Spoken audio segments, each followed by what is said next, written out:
values inside it. Hence, this is a mutable variable.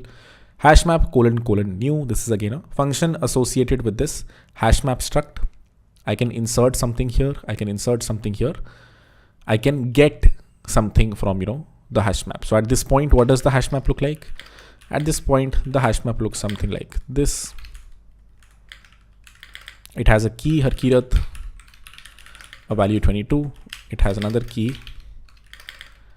Raman with value as 32. This is what the hash map looks like. So when I try to fetch a value from it, when I try to do users.get Harkirat, what do you think it should return me? You might say, Harkirat, it should return you 22. 22 is the value that is stored for this corresponding key. Given the key Harkirat, 22 is the corresponding value. You might think that users.get or a hashmap.get function returns you the final value, which in this case is a number. But can you guess what it should return? What if I would have written a random string over here? What should it have written in this case? Harkirat -1. It does not exist. Or this function should return what? It should return an option enum to us. Since we know users.get may lead to a number or it may lead to nothing. There might be a key that does not exist. Hence, the folks who wrote this hashmap library are smart enough to say, this is going to return what? It is going to return you an option of type U32 or, a number or a none value based on whether or not this key already exists over here. So how would you actually print the age of Harkirat? You would have to pattern match on first username and write, if I found a value, if enum has two values, what are they called? I totally forgot. I'm remembering the other ones. Give me 1 second.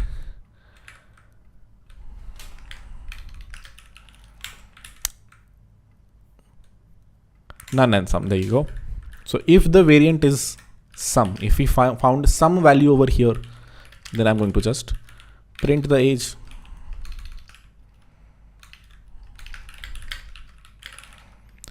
If I found no value over here, I'm going to print user not found in the DB. Hopefully that's straightforward. Nothing too out of the ordinary here. We've already done this. Insert something into the hash map. Get something from the hash map. Print it based on whether or not it exists. It may not exist. If I run this code right now, let's see what it prints out. What do you think it will print out? There are no compilation errors. So hopefully it just runs. Let me try to run it. And what does it print out? It prints out age is 22. That's what gets printed out over here. Let me try to run the same code when the Harkirat key does not exist. When I don't insert Harkirat into the hash map, what do you think gets printed? User not found in the database gets printed. Cool. Hopefully that's straightforward. That is all you need for this section. Let's move on to a few problems in hash maps. The best way to learn anything is by, solving a few problems in it. Write a function that takes a vector of tuples. Harkirat tuples have not been introduced yet. You'll see them. Fairly simple thing, nothing too complicated. Each tuple contains a key and a value and returns a hash map where the keys are unique keys from the input tuples and the values are the vectors of all corresponding values associated with each key. Wow, that's like a hard thing. The problem statement is actually incorrect based on this function signature. I initially wrote a more complicated assignment, eventually toned it down. Let me explain both the assignments and you can pick and choose if you want to do the hard one. This is the problem statement over here is actually a harder problem to solve compared to what we are solving over here. What are we solving? We have to write a function called group values by key, which takes a vector as an input, but it is a vector of what? It is a vector of a tuple. It has two values in here, string i32. Every value of this specific vector has two parts. It has a string, it has a tuple. This could have also been a struct, but just to not complicate things, just to not have a custom struct, we defined a tuple over here. A vector of a tuple is what's present over here. What does it return? It returns a hash map, which has string as the key, which is going to be the first thing over here, and a number as the value, which is going to be the second thing over here. That is what we have to return from here. Let me write this function down over here. Let's try to code it together.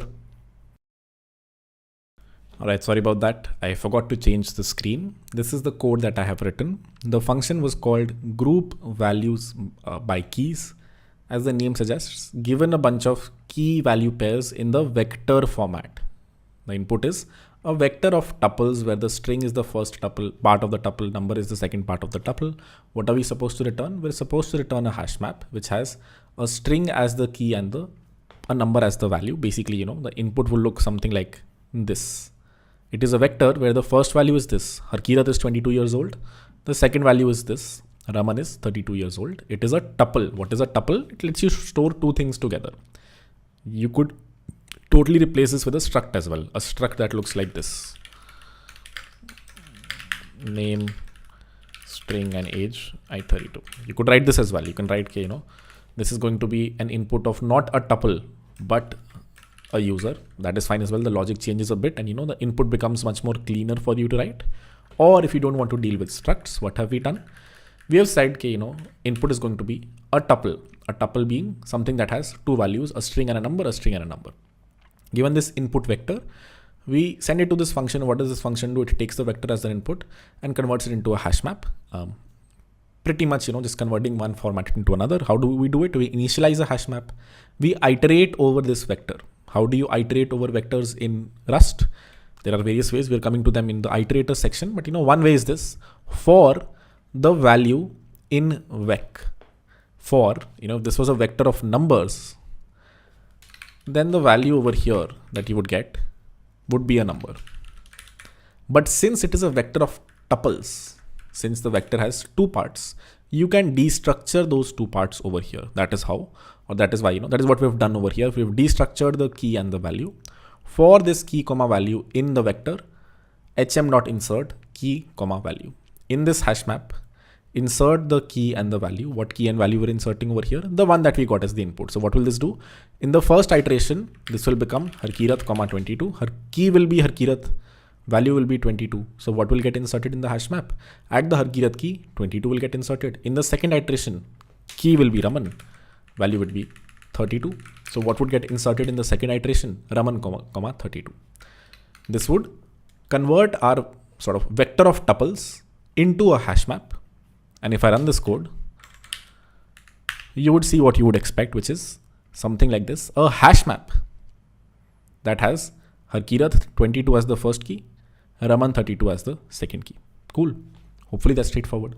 This is, one easy practice that shows you how you can iterate through a hash map as well. And there are better ways to do this. We'll probably be coming to them when we reach the iterators section. To recap, the code looks something like this. It's the same thing that I just coded, which is let mute map equal to hash map : new. Then you iterate over the pairs, insert it into the map, return the map from here. The only thing that will be a little boggling would be, how are we printing the hash map, which again, don't worry about for now. This is how you print a vector or a hash map. Rather than having just the curly braces, you have to add colon question mark here as well. That's the only new thing / slightly complicated thing over here. With that, let's move on to iterators, which are, slightly harder to digest compared to vectors and hash maps. We have already used iterators over here a little bit, when you write this code over here, under the hood, you're, not iterating over the vector, but iterating over an iterator. We'll come to what that is in the next section. Let's understand what are iterators, various types of iterators, when you should use one over the other. All right, let's understand iterators next. We've already seen a version of them before. Let's formalize them and understand various types of iterators that exist in Rust.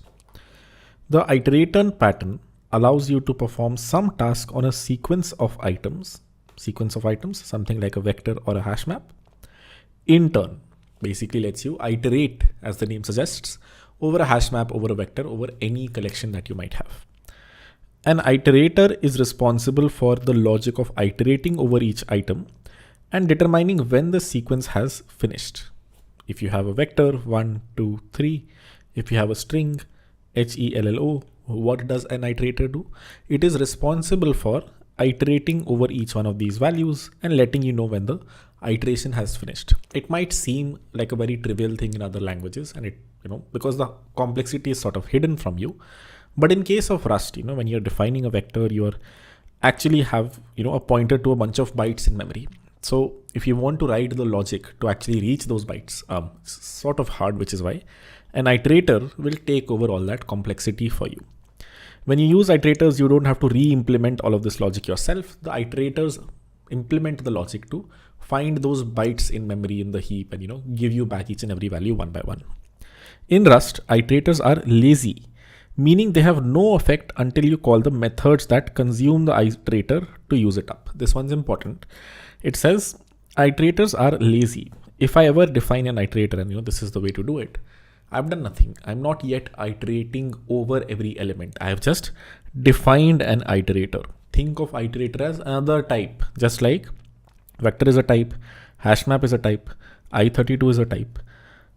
An iterator is also a struct or a type in Rust. And when you define the iterator, what have I done over here? I have declared the iterator over here.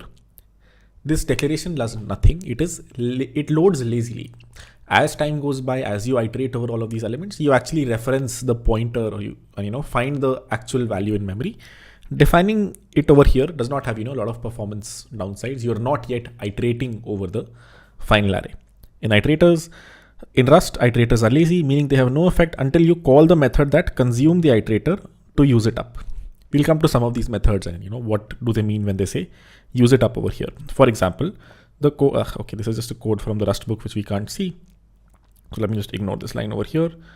Yeah, we'll have to ignore the last line because this is a snippet from the Rust book, which there's probably some code snippets over there that we can't see over here. If you want, we can go through it.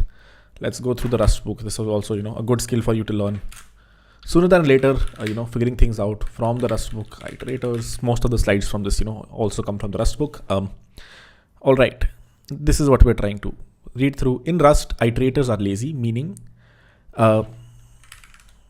they have no effect until you call the method that consumes the iterator. For example, the code listed over here. Okay, this is what they mean.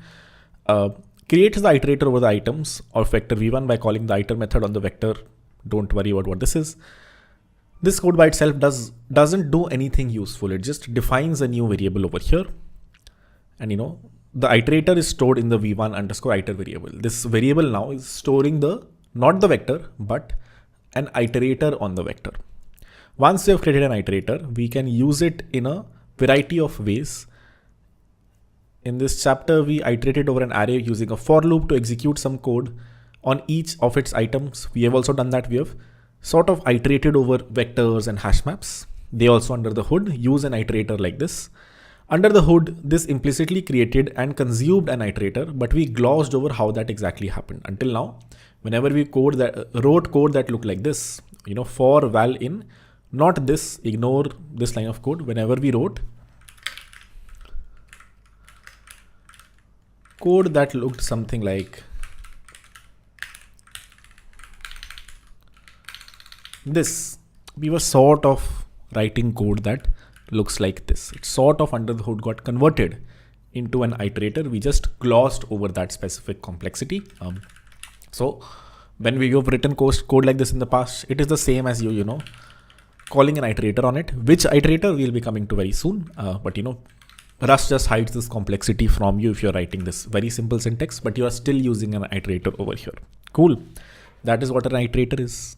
There are various types of iterators. Let's go through them one by one. But high level, you don't need to know these iterators because if you're iterating over for loops, you are good to go. You don't do anything extra. But in the future, when you create collections of your own, or if you want to create iterators on some different type, it is a great idea for you to know, what exactly does this iterator look like.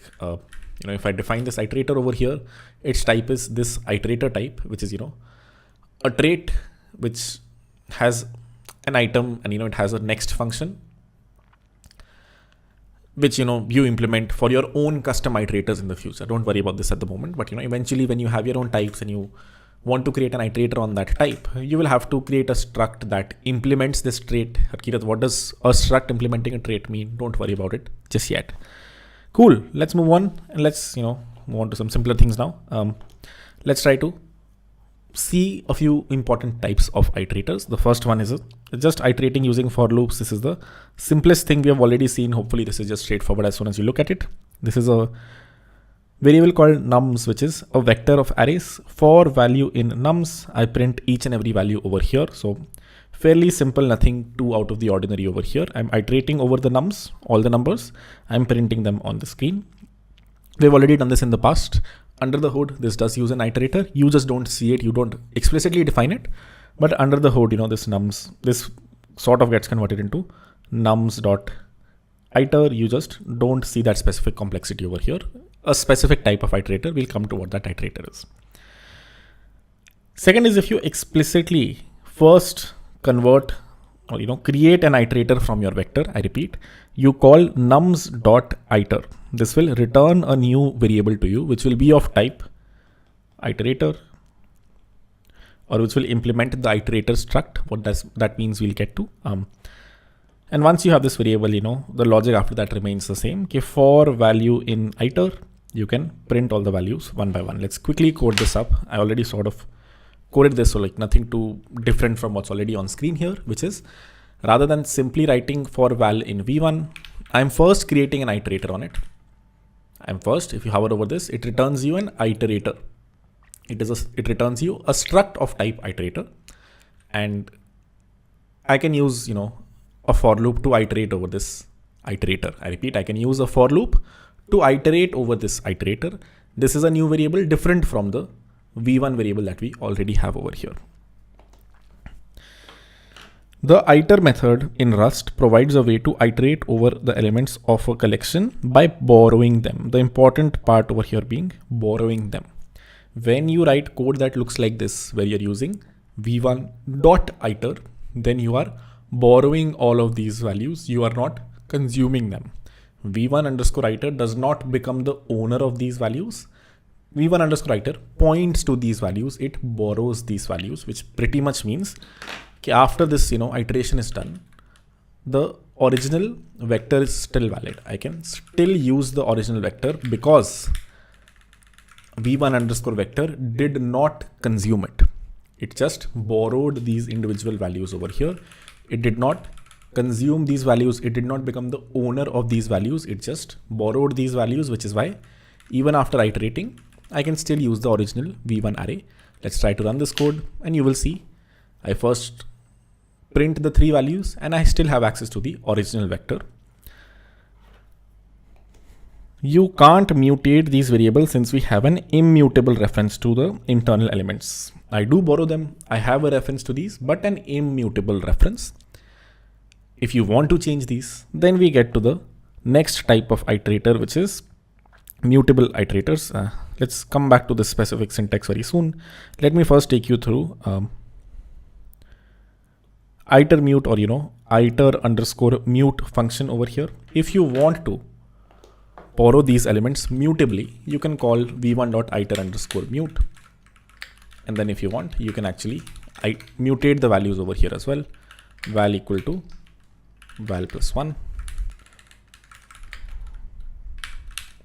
If the original vector is mutable, you can define a mutable iterator on it. And while you are iterating over this value, okay, this doesn't need to be mutable. There you go. And when you are iterating over it, you can actually change the values of this internal vector as well. If you are creating a mutable iterator on it, if you hover over the type over here, what is the type of this? It is iter mute. It is not iter, it is iter mute, which basically means it has a mutable reference to each one of these elements. Whenever you call for val in v1.iter or v1_iter, this val variable is a mutable i32 reference. It is a mutable reference to these guys, and hence you can change the value of 1, 2, 3 to increase it by 1, for example. That is the second type of iterator we have seen, which is a mutable iterator. What was the one we saw before? An immutable iterator. The one thing that I skipped in the middle was another way to iterate. This for loop is an easy way to iterate, but the real way that an iterator implements / expects you to iterate over an array is by writing logic that looks like this. For loop hides some of that complexity from you, but this is what is actually happening under the hood. You define an iterator by calling, let's say, nums.iter, and then you say while let some val equal to iter.next. while there is some value, as I call the next function on this iterator, I print that value over here. Basically, iter.next returns you an option which can either be some value or none. If it is some value, you run this for loop and you run the logic over here. If it is none, you break out of the while loop. So this is another way to iterate over an array. If it feels a little jarring, it's mostly fine. Let me just show you this in action. So it's, maybe you learn something new here. Rather than writing this for loop, even though this is one way to do it, the other way is while some or value, which let's call it, VL equal to v1 underscore iter dot next. Then you print that value over here. This actually has two things that I'm introducing here, which is why it might feel a little overwhelming. I'll explain what those two things are. The first thing is while some, the syntax is while let some. There you go. This needs to be mutable if you want to do this. Why does it need to be mutable? You should look at the implementation of the next function and you'll see it requires at mute self, which is why, this needs to be mutable. If you don't understand this, it's fine. Take a pause, take a step back. Let's try to go through this code over here. What are we trying to learn? Okay, is there another way to iterate over an iterator? Is there another way to get to each and every value of an iterator? Here I have defined an iterator called v1 underscore iter. This is one way to iterate over that iter. Here is one way to get each and every value in that iterator. Here is another way. What is this second way? While let sum of val equal to v1 underscore iter dot next. This might feel super jarring. So let's break this down. Basically, whenever you have an iterator, in this case we have, three numbers over here. So I can say let first underscore number equal to v1 underscore iter dot next.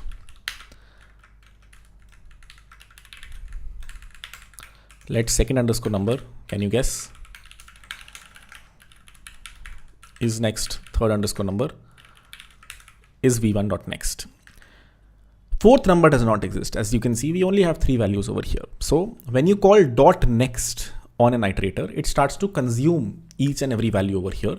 It'll first go through this first one and it'll return you the value over here. It'll return you a mutable reference to this specific value here, then the next one, and then the third one. If you look at the type, what is the type of this guy? It is option at mute i32. It is a option of a mutable reference to a number.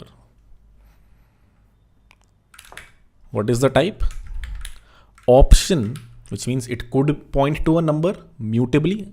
It could point to the reference of a number mutably, or it could point to nothing. Of course, if I do it the fourth time, can you guess what will be the type over here? The type over here will be none because we only have three values. So this is one way, another way to iterate, right? We are iterating over the iterator. We are going through all the values over here by calling the next function rather than using a for loop. And if of course, right now I can look at the vector and guess, there are three values over here. So I know first number, second number, third number will be valid. Fourth number will not be valid. But what I really want is here, given I get back a value, which is an option, while that option has some value, while let some val equal to v1.next, while v1.next, this thing returns you something. It returns you something that you put in this val variable. You print it over here. This will keep on running until this returns you a none. Then this while condition will fail. Whenever v1 underscore iter dot next returns you a none, this while condition will fail because I have not written while none equal to v1 underscore iter. I have written while some val equal to v1 underscore iter dot next. Do this. And when the iterator sort of exhausts all of these values over here, it will return you a none. This while loop will break and pretty much done with the logic. So this and this both do the same thing. This is how iterators actually work under the hood. If you remember a while back, I told you, okay, every iterator sort of implements this iterator trait. Let me quickly show you, which has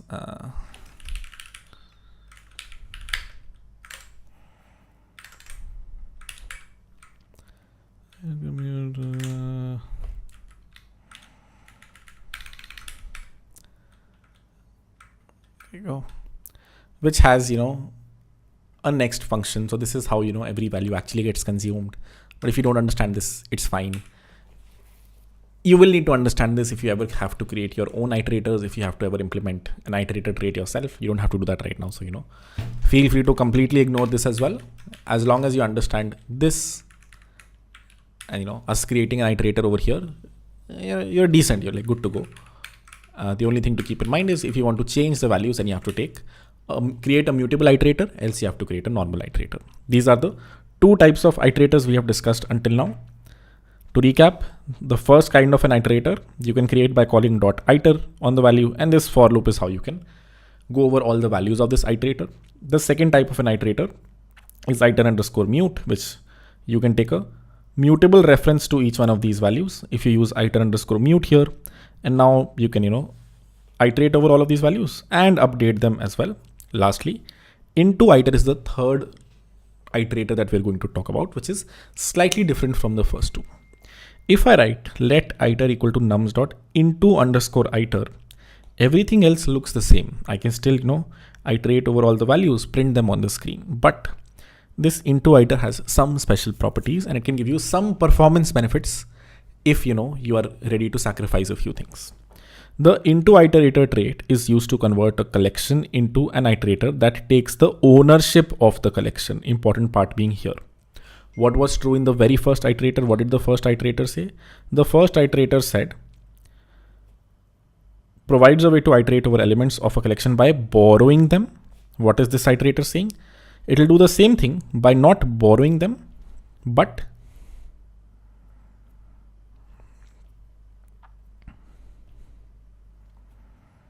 taking ownership of them. It basically means whatever function you have defined over here, whatever iterator, whenever you define this iterator, you can no longer use nums. This iterator takes ownership of the numbers over here.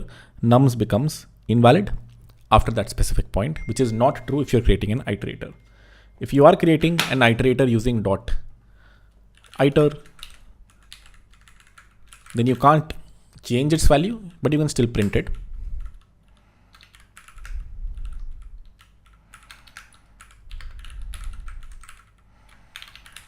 But the same is not true. I can print the values over here. I still have access to the original vector. I cannot do that if I'm using an into_iter. If I use an into_iter, v1 becomes invalid. Why? It says borrow of a moved value v1. We have moved the vector v1 into this iterator. You cannot use it anymore, and hence, it becomes invalid. Why would you want to ever use this, Harkirat? I will always use iter. The answer is performance benefits, right? If you use an iter, then you have each one of these values is a reference. You have to hop to reach the address, versus if you use an into_iter, you have the actual values access over here. So the answer remains the same. Harkirat, I will make everything mutable.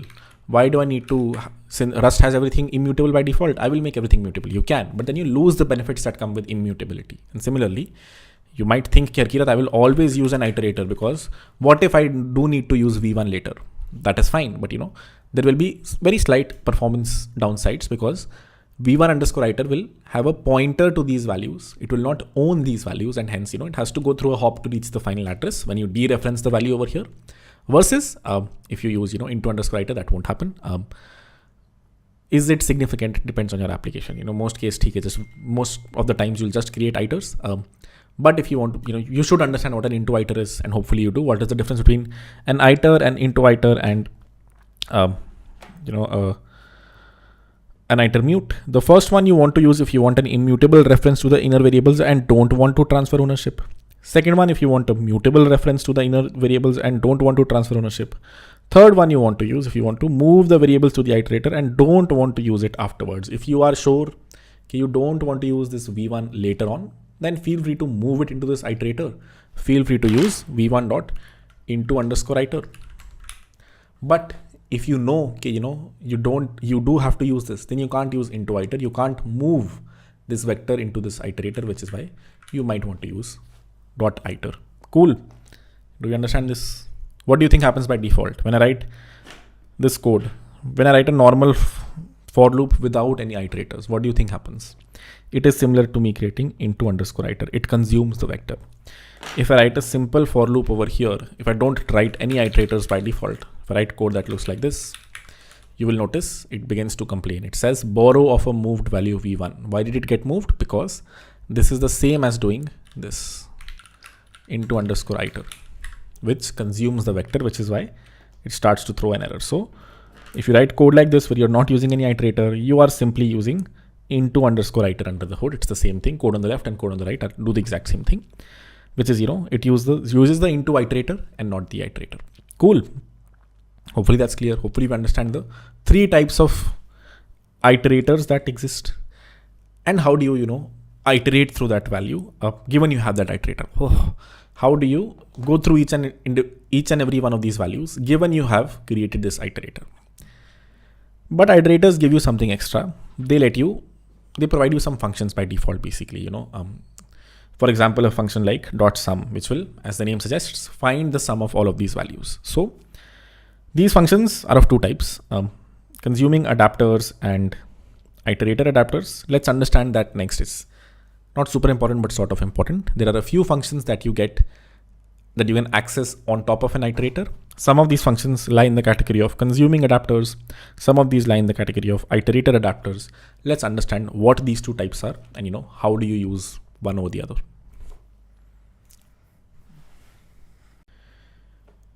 All right, let's understand consuming adapters first. Whenever you create an iterator, again, you need to know this very carefully. This is a vector. The type of this is a vector. The type of this is an iterator. On top of this vector, you create another variable called an iterator. And on this specific variable, you can call various functions. For example, sum, which as the name suggests, would find the sum of all of these values. For example, 1, 2, 3, it will sum it up to 6. This function over here is a consuming adapter. Why is it a consuming adapter? Because it consumes the iterator. I repeat, it consumes the iterator. It does not consume the vector. It consumes the iterator, which basically means you can't use this iterator anymore. You can use this iterator over here once. This sum function will consume the iterator. You can't use it again. Let's look at that. While we code it, first define a variable called v1, which is a vector. Then define a v1 underscore iter equal to v1.iter. And then call let's sum equal to v1 underscore iter dot sum. This is how you call the sum function, and this sum function ends up consuming this iterator. Look at the other type of.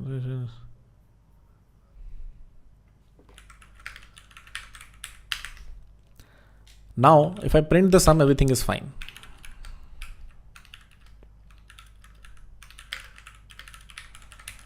If I run this, you will see it says sum is 6, but I cannot use this iterator anymore. This iterator has been consumed. If I try to use this iterator over here, it'll give me an error. What does it say? Use of moved value v1 underscore iter. v1 underscore iter gets moved to the sum function. If I hover over this sum function and try to look at its definition, you will notice it takes self as an input. It does not borrow. It takes the ownership of self. It takes the ownership of v1 underscore iter, which is why it has been consumed.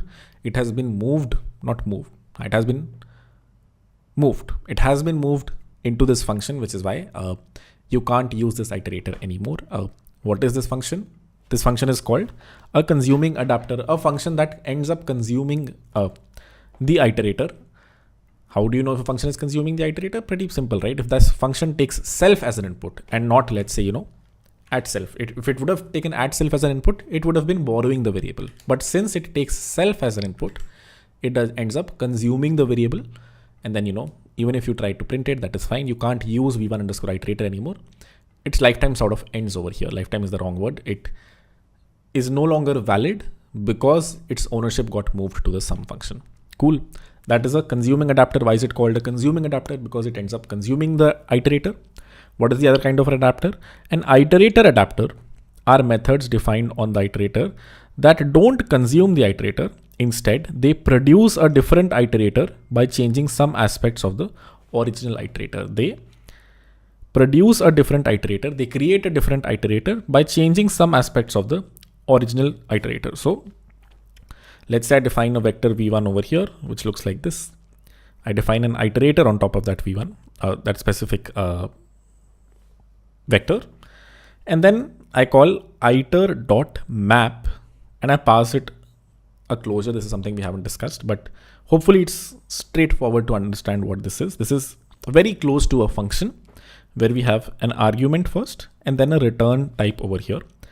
X is the argument and x plus 1 is what we are returning. This is very similar to map in JavaScript. If you've ever used map in a JS array, this thing is fairly similar, where we iterate over the original iterator, or we use the original iterator, we call map on top of it, which returns another iterator, which then we can use. So is this a consuming adapter? No. What is this?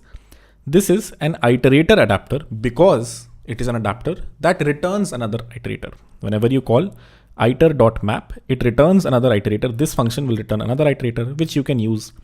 And as you can tell, this map function over here, what would it do? It would map every individual value to something new, which means it would convert 1 over to 1 plus 1, which is 2. It would convert 2 over to 3. It would convert 3 over to 4. Let's see this in action. Let's try to take the original vector. Let's create an iterator on top of it. Let v1 underscore iter equal to v1.iter. Let's try to call map on it. Let v2 underscore iter, or v1 underscore iter 2 maybe, equal to v1 iter dot map. And what closure are we passing in? X plus 1. I think this is incorrect. This is correct. What do we say? Take x as an input and return x plus 1, return a new iterator, which has, x plus 1 as the individual values, not x. What would that mean? That means, it has 2, 3, and 4 as the next set of vectors. And now if I iterate over v1 underscore iter for I in v1 underscore iter 2, and I print it, what do you think gets printed? Can you guess? 2, 3, 4, right? Because the original vector is this. I convert this original vector over to 2, 3, 4. I map every individual value to x plus 1, which is why the final thing that runs over here, the final thing that you see in the output is 2, 3, and 4. The original vector is still intact. v1 is still intact. v1 underscore iter, this specific v1 underscore iter 2, just points to another vector which has individual values set to x plus 1. Just like there is map, can you guess another function that should probably exist over here if you're coming from the JavaScript world? It is the filter function over here, which is, what does it let you do? Filter lets you filter some values from the original vector. It lets you filter out a few, let's say, even values, odd values. I define a vector over here. I define an iterator. I call iter.filter. And what does the closure say? It says I'm going to take x as an input. And if x modulo 2 is 0, if this is an even number, then I will return true. That is what, x modulo 2 equal to 0 returns a boolean, which means either a true or a false based on whether or not x is even. If it is even, it returns true. If it is odd, it returns false. And what will iter.filter do? It pretty much filter the original array over here and just return, the even values. So 2 is the only thing that will get finally stored in this second iterator. If you iterate over the second iterator, you will notice that 2 is the only thing that gets printed on the screen. Let's try that out. I have a vector 1, 2, 3. I have the first iterator on top of it. The second iterator is x.filter x mod 2 equal to 0. Star x mod 2. This, if you hover over it, this is at I32. So, it is a reference to the reference of I32, which is why you have to dereference it ideally twice, but even once works. So ideally you should do this, but even if you do it once, it's fine. Rust is smart enough to convert it in, convert this reference, even though this is a reference, into a final number. And, star x mod 2, it will understand, this points to not the pointer, but the actual value. If I run this, you will see the final array that gets printed is just 2. 1 and 3 get filtered out. That is what this filter function over here means. It means, if you have multiple values over here, 4, 5, only the even values are what will finally get printed on the screen, 2 and 4. Cool. That is what an iterator adapter is, which returns another iterator. It is a function on an original iterator, which returns another iterator. That is what a iterator adapter is. What is a consuming adapter? An adapter that consumes the original iterator, does not return anything. Cool. Assignment. Write the logic to first filter out all the all values, then double each value and create a new vector. Can you do that? It'll just show you very simple, functional language like chaining. Okay, first filter out everything that is odd. So x modulo 2 equal to 1. Then map this iterator to x into 2. And that's what gets stored over here. If I run cargo run, you will see 2, 6, 10 is what gets printed. First, we filter out the odd values 1, 3, and 5. That is what this over here does. Then on top of this iterator, we map it to x into 2. So the final cell becomes 2, 6, and 10. Cool. That was the assignment. Hopefully that's straightforward. You can define a separate function that does it, or you can just write it how I did on the screen. With that, this is another way to do it. Let's just take you through this. This isn't too bad. What is the assignment? The assignment is write the logic to first filter all the odd values, then double each value and create a new vector. So it will take a vector as the input. The only extra thing it will show you is, how to convert an iterator. How to convert an iterator back into a vector. We understand how to convert a vector into an iterator. What this specific slide is supposed to teach you is how can you convert an iterator back to a vector? And the answer is by calling dot collect on the vector. Let's see this in action. The problem statement said convert a vector into a new vector or a new iterator. Let iter equal to v1 dot iter dot map every individual value to x into 2. Before that, maybe filter out all the odd values x mod 2 equal to 0, and then map it over to x into 2. So first filter out all the odd values, then map every odd value, multiply it by 2 so everything becomes even. And now if I want to convert this back into a vector, I can either define a new vector over here, let v2 equal to, vec new, and go from there, or I can simply say let v2 equal to iter dot collect. What does this mean? As the name suggests, it collects all the values and converts it back into a vector, which is of type vector of i32. You have to explicitly give it a type. If you don't, it'll give you an error. Consider giving v2 an explicit type, which in our case is going to be vector of type i32. If I run this, let me print v2 on the screen. What do you think gets printed? Probably 2, 6, and 10 gets printed, right? 2, 6, and 10, because we first filter out all the odd values, that is 1, 3, and 5. Then we multiply by 2, 2, 6, and 10. Cool. That's all we had for iterators, I think. One more thing is iterators in hash map, which pretty much the same as iterators in vectors. And as I said, in the future, you are going to create your own collections. And when you do, you will have to create iterators on top of those collections. Hash maps already have it. Similar to, in a vector, you can call vector.iter. Similarly, in a hash map as well. Here I've initialized a hash map. Here I've inserted some random values in there. Then you can iterate over this iterator. Scores.iter will return you an iterator that does consume the value. If you does not consume the value. If you write into underscore iter, then you'll have an iterator that does consume the value, pretty much remains the same as a vector. And then you can print not just a single thing, but since this is a key value pair, it will let you print both the key and the value, and you can use it however you might want. I don't have an assignment from the top of my head right now, but basically try.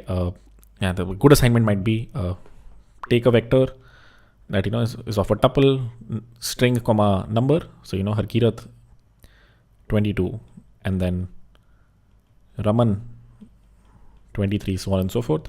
Convert it into a hash map, iterate over the hash map, create an iterator from it, create a vector from this iterator, and go from there. Something like that. Convert between a vector to a hash map to an iterator to a hash map to a vector, something like that. Might be a good assignment to do. With that, we're going to move to the second section for today, probably the third section, fourth maybe. Strings versus slices. A key distinction between two types of strings that exist in Rust. Rust actually has various ways for you to represent a string. we'll understand the two most popular one and why one is preferred over the other. More specifically, why do usually people only use string slices and rarely will you use strings, especially when you have functions and you're passing strings from one function to another. Let's get into that next.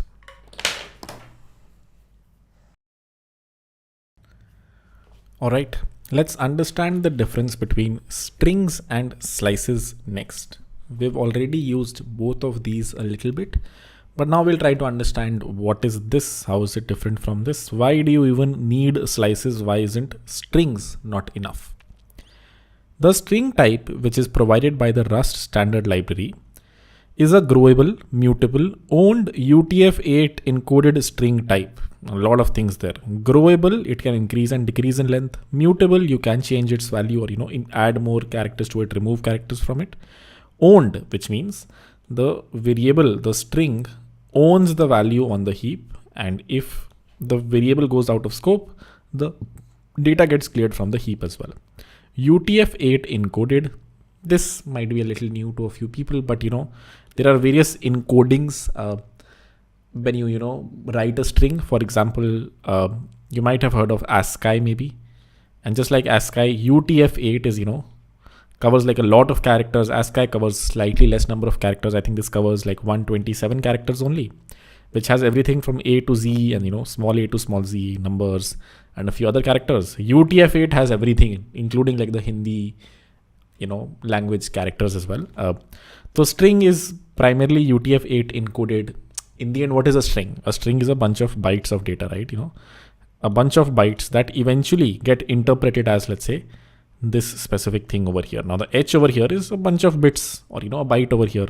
A over here is a bunch of bits or a byte over here. So when we say that the string type is UTF-8 encoded, we means the final set of bytes that you have, they get converted into a string in the UTF-8 encoding. If the first byte is, let's say, 23 or 001001110, something like this, this gets converted to whatever its representation is in UTF-8, which could be, let's say H.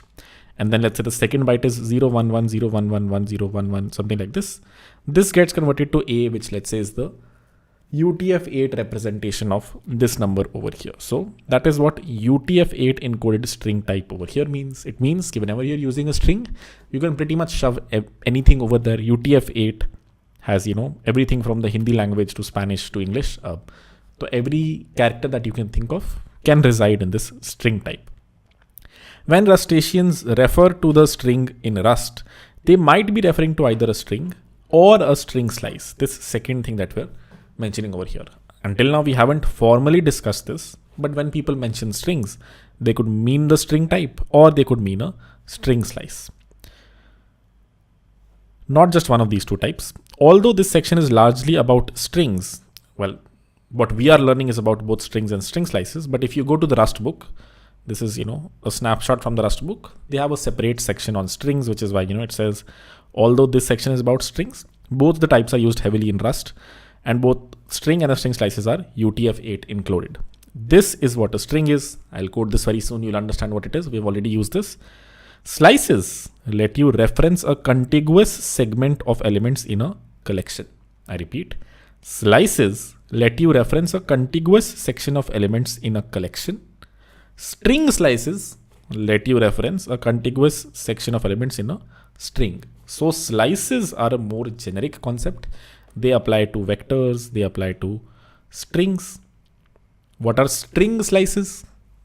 String slices let you reference a contiguous segment of elements in a string. Rather than the whole collection or rather than the whole string, a slice is kind of a reference, so it does not have ownership. So there are two things that are written over here. Okay, given that you already have a string, let's say I have code that looks like this. Let name equal to string : from Harkirat. How is this stored in memory?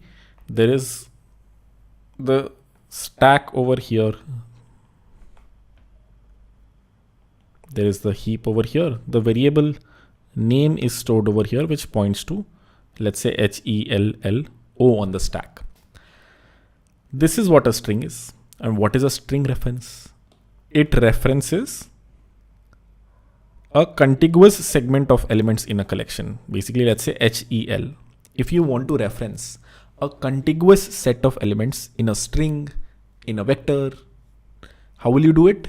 You can do it by using slices. The name itself says slice. It is what?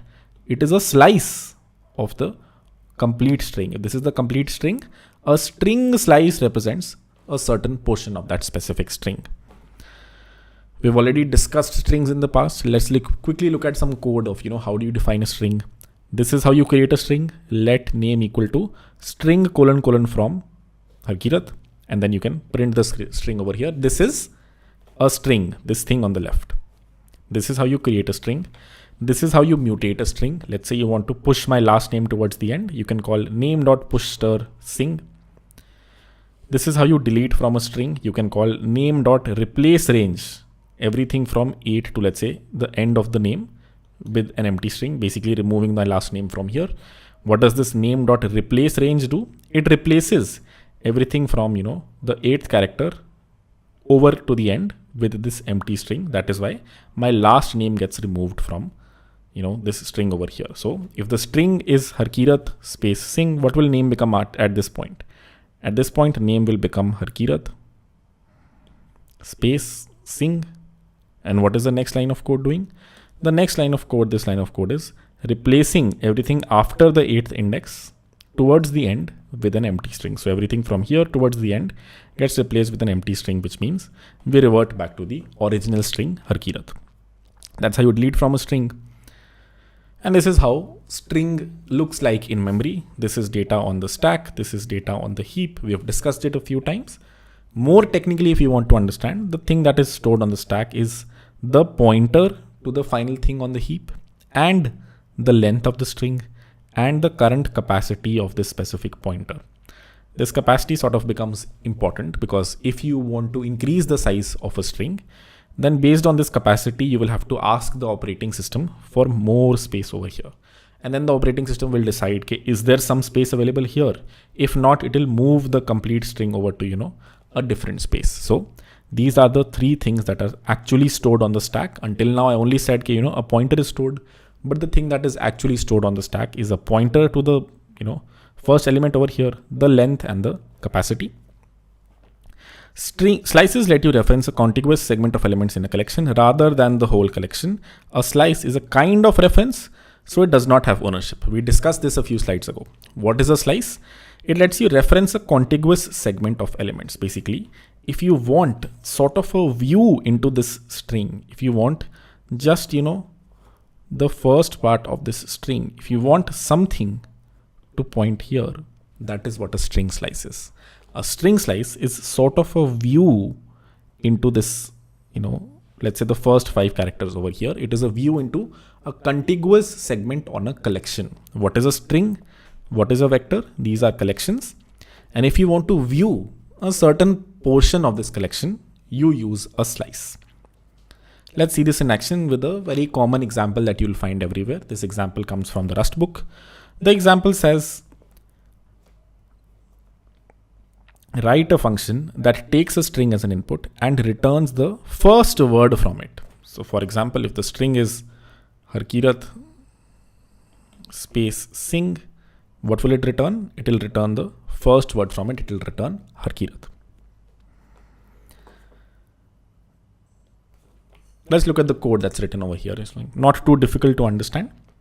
I've defined a function main, which first defines the string, let's say hello space world, and then it calls the function first underscore word, which takes the string as an input. As you can see, what is the input type? The input type is a string.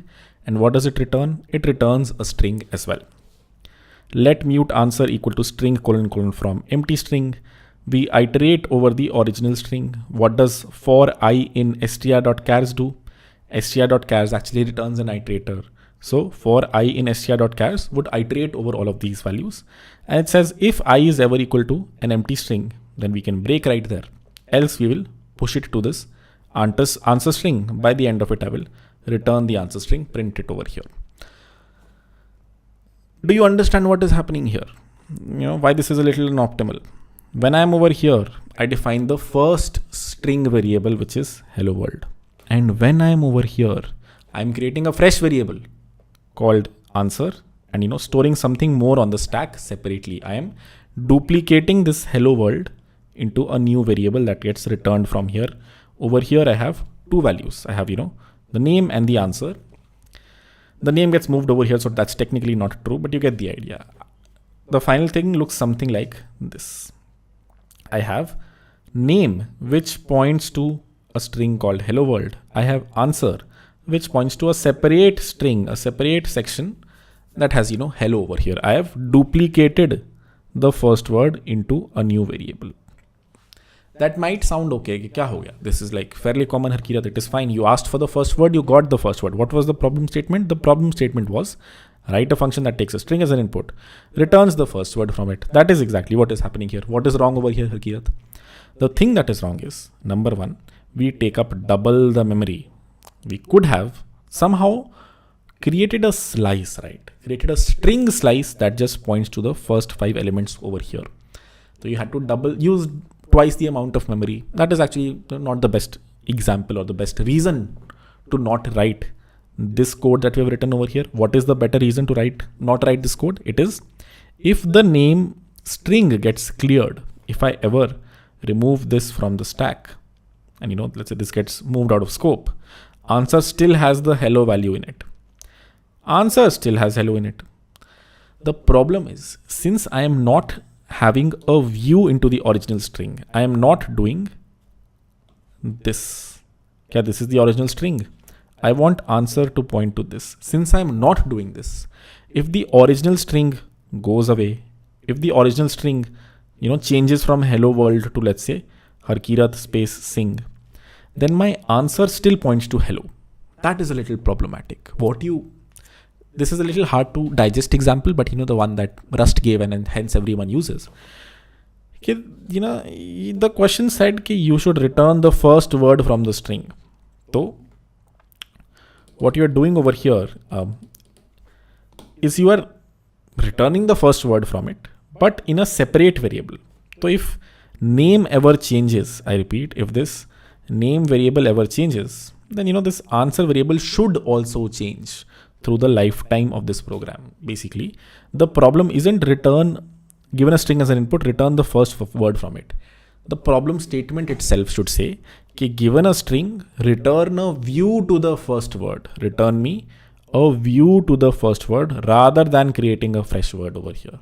What if you want to do this? Then you use string slices.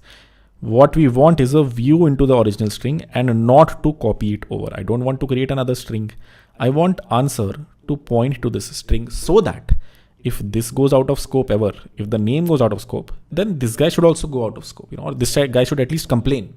Here I am pointing to you, don't go out of scope. The compiler should block you from moving this out of scope if a string slice exists on it. Let's try to code this to understand it a little bit better. Let's say I have a string over here called let word equal to hello world, and I try to create a string slice from it, not create a fresh string that says hello. I don't want to do let word2 equal to hello. I don't want this. What I want is a view into the original object. How can I do that? I can do something like this. Let word2 equal to at word 0.5 or 4, one of these two. I think 5 is fine. Let's try to print it. Let's see what word2 prints. If I print word2 over here and run cargo run, what gets printed on the screen is hello, which is the first 5 characters over here. So seems like I've done something similar, but if you look at it, what is the type of word2? It is at stir. It is a string slice that points to this original string. It is very similar to me doing this, taking a reference, borrowing this word over here, taking a reference to it. But I don't want a reference to the whole thing. I want a reference just to a part of it. And why is this cool? Because now if I try to change word, let's say word is mutable. let's say word is mutable, and I try to do word dot clear. I try to clear the word. The compiler doesn't let me. It says cannot borrow word as mutable because it is also borrowed as immutable. Go back to the original ownership rules. What did it say? If you want a mutable reference to something, which when you call the clear function, notice it takes @mute self as an input. It takes a mutable reference to self. It needs to mutate itself, right? It needs to change this word variable. So it takes a mutable reference to self, and you cannot do that while someone else is pointing to you immutably. What was the ownership rule?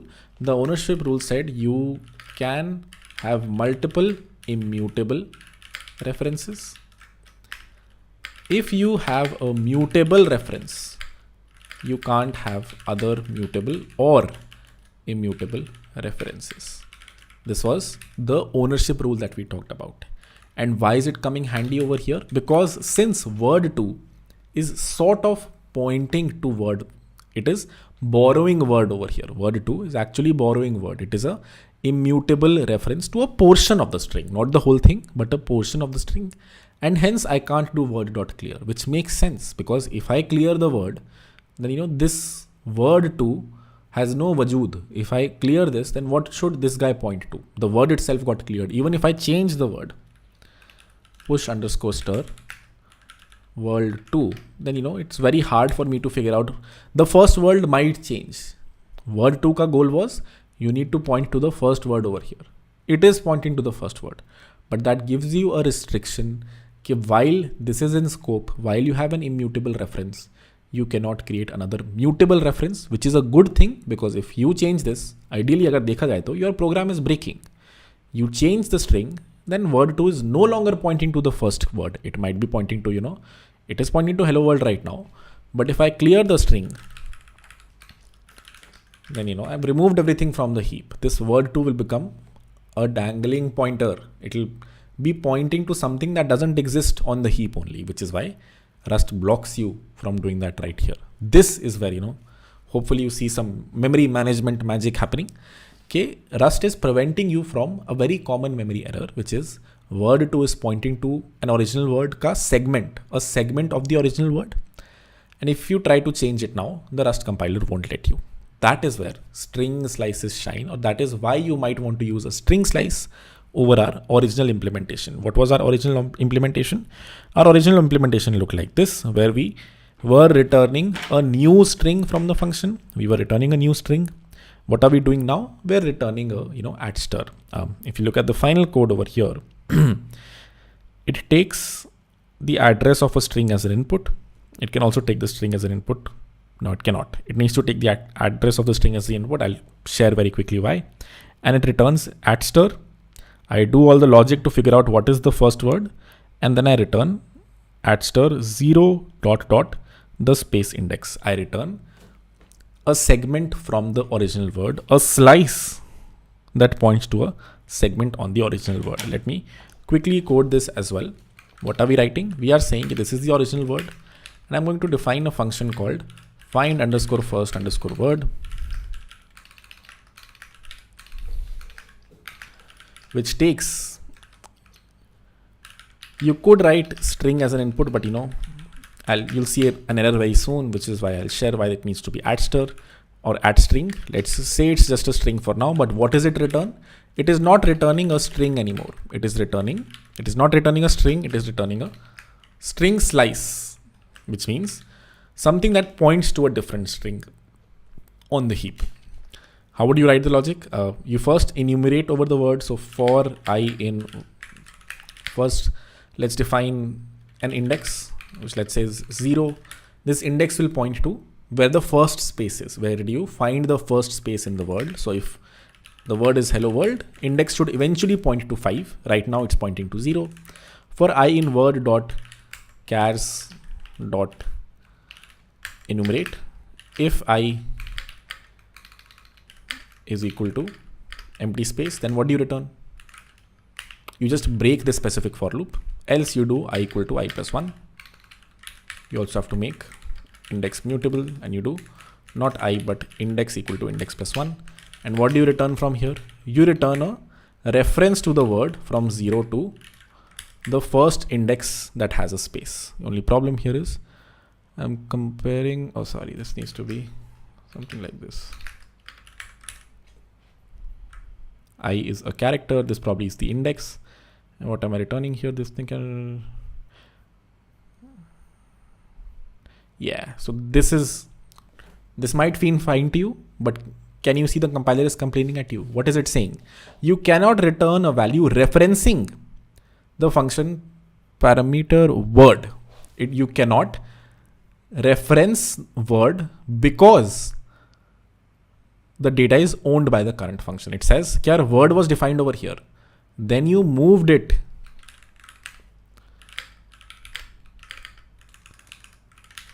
to the find first word function." I did not pass a reference here. I literally moved the thing. This ownership was transferred to this word variable over here. You can't take a reference of a word or, a variable whose ownership, the variable itself ends over here, right? This word variable is owned by the current function. You can't return a reference to it. If you return a reference to it, you're returning a reference to a variable that is about to get cleared. As soon as the scope ends, this word variable will get cleared from the heap. Why? Because this word variable, is the data on the heap is owned by this word variable, which means whenever this function ends, the data on the heap needs to be cleared. And hence, if you try to take a reference to it, of course, the Rust compiler is smart enough to tell you, okay, don't do this, or, you can't do this. What does it say? It says cannot return value referencing the function parameter word. जब जो function parameter word है, I can't return a value referencing it. Why? Because returns a value referencing data owned by the current function. It says you are returning a reference to data that is owned by the current function. You cannot do that because if you do, the word variable which is owned by the current function will get cleared as soon as its scope ends, and hence you can't return a reference to it, right? That will be a dangling pointer. That is exactly what a dangling pointer is. Cool.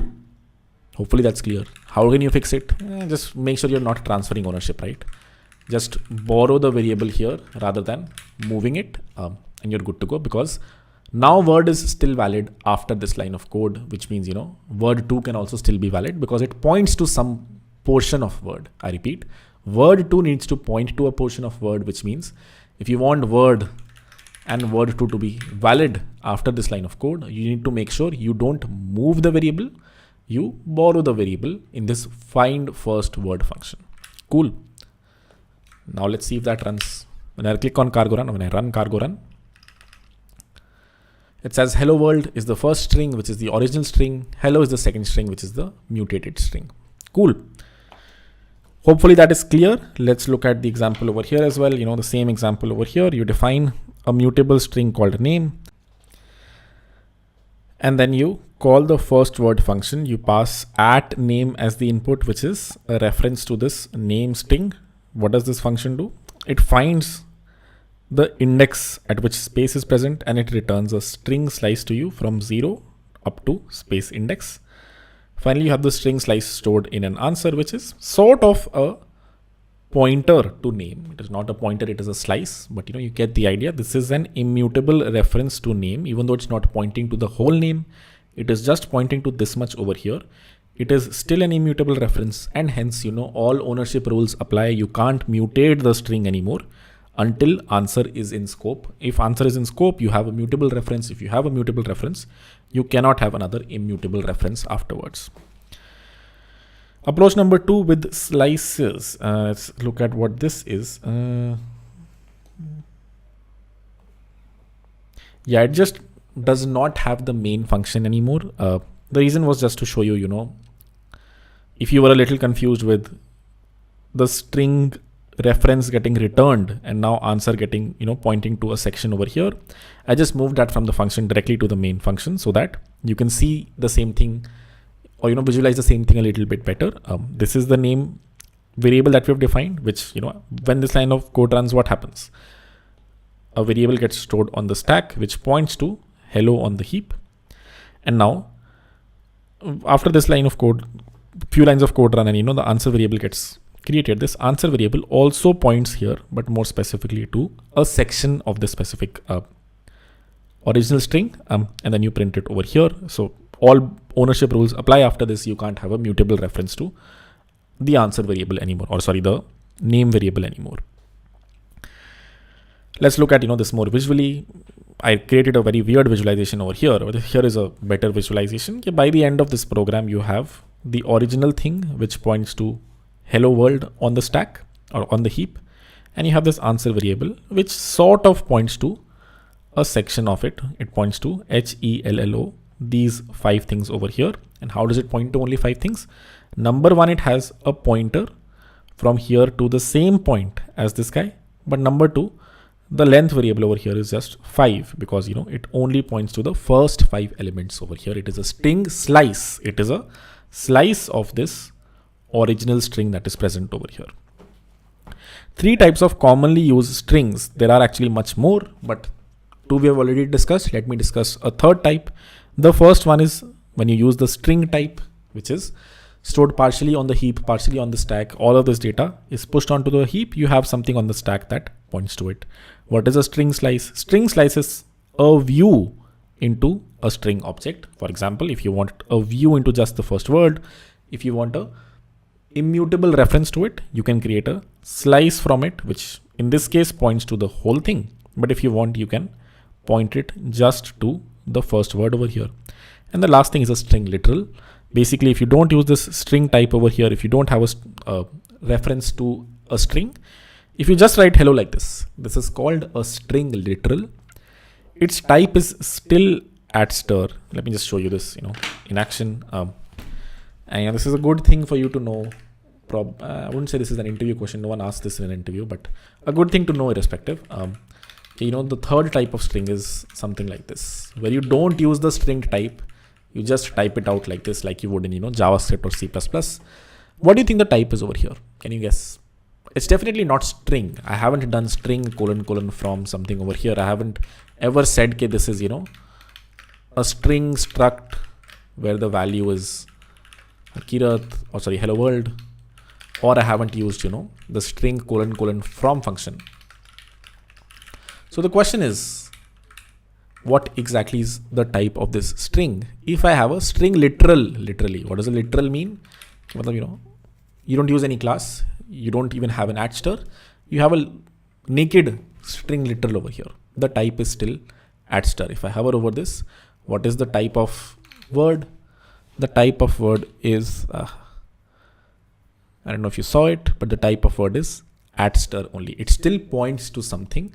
The only thing is this actually points to your binary. What is your binary? Basically, whenever you're running a Rust program, whenever you run cargo run, you will notice a new folder gets created called target, which has, a final binary, which in my case right now is, let me just run cargo build and show you the final release binary.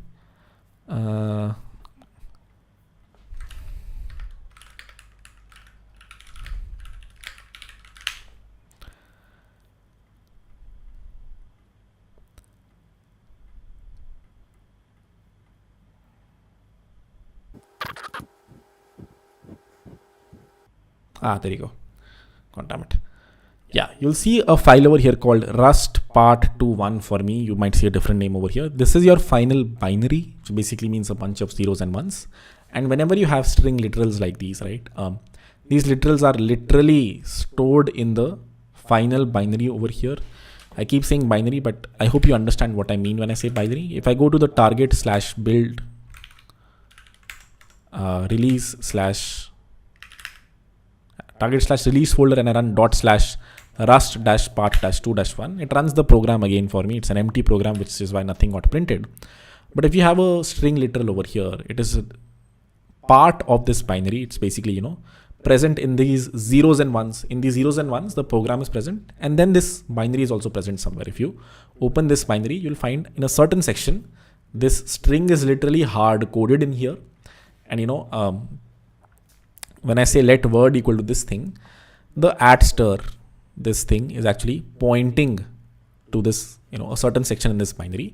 Whenever you open this binary, let me try to open it. It'll probably not show me anything useful. You look, see a lot of data over here. This is your final code, and somewhere in this code, this string is also hard coded. You probably can't search it. But somewhere here, this string literal is present, and this word, whenever this program runs, points to that string literal. When we say ads2 over here, it is actually pointing to some part over here in this binary. In this binary, this specific literal is hard coded. That is what the third type over here means, which is when you're not using the string type and you don't have a at reference to a string type. If you just have a string literal, it is still of type ads2, but this ads2 points to not someplace in memory, but literally someplace in your binary. Cool. That is all for strings and slices. I think the only thing that's left is slices can be applied to every collection. String is also a type of collection, something that can grow and shrink. Similarly, if you have an array or a vector also, then also you can take a view into that vector or an array. You can create a array slice or a vector slice if you want to just reference a certain part of an array, which in this case is going to be, everything from 0 to 0. I think this is the starting index and this is ending index -1. Or, this -1 is the ending index, which is why I think if you print array slice over here, 1 should get printed on the screen. We can quickly try it out, but it doesn't matter either way. You should let v equal to, let's say, a vec. It doesn't matter. You can create a vec, you can create an array. Let's just create an array 1, 2, 3. And if I do print ln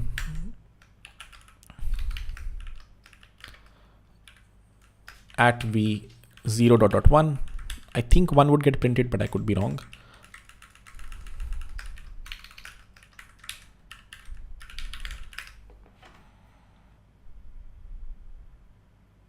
Yeah, 1 gets printed. So this is the starting index and this is the ending index -1. Let's just confirm if that is true. The second could also be the length. Yeah, 2 to 2. Doesn't work either. Yeah. So this is the starting index. This is the ending index. This -1 is the ending index. Cool.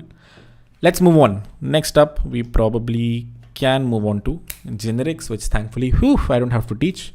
We already taught this in the 100x Devs live meetup. So I'll just post a video over here where I cover generics from there. It'll also probably be a decent-ish, warm up / breather / stretching exercise for you as you see me move around rather than sitting on a chair. I'll see you in the next section. Let's kick things off with generics. It is actually not a Rust specific concept. It exists in other languages. If you've done TypeScript, you probably know generics from there. And very similarly, generics exist on Rust.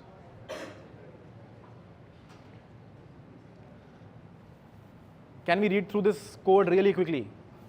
It has 2 functions, largest number or largest I32, largest char or largest character. Don't worry about this syntax. This basically means return A, this means return B, this means return A, this means return B. Just another way to return variables from a function, which is just write the name of the variable, don't put a semicolon. So don't get confused by this syntax. One variable defined which gives you the bigger between 1 and 2, another one defined that gives you bigger between A and B. Prints them on screen. We understand this code? Yes. All right. What is the problem in this code? Same code is being repeated. Code repetition, which is exactly what generics fix. If you look at this code, it's slightly lesser, right? It's not as big as the last slide.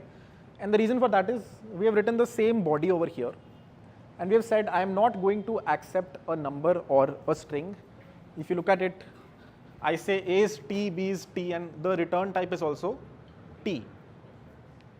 Capital T over here is what's called a generic. Ignore this thing over here. I'll get to what this thing is maybe at the end if we get the time.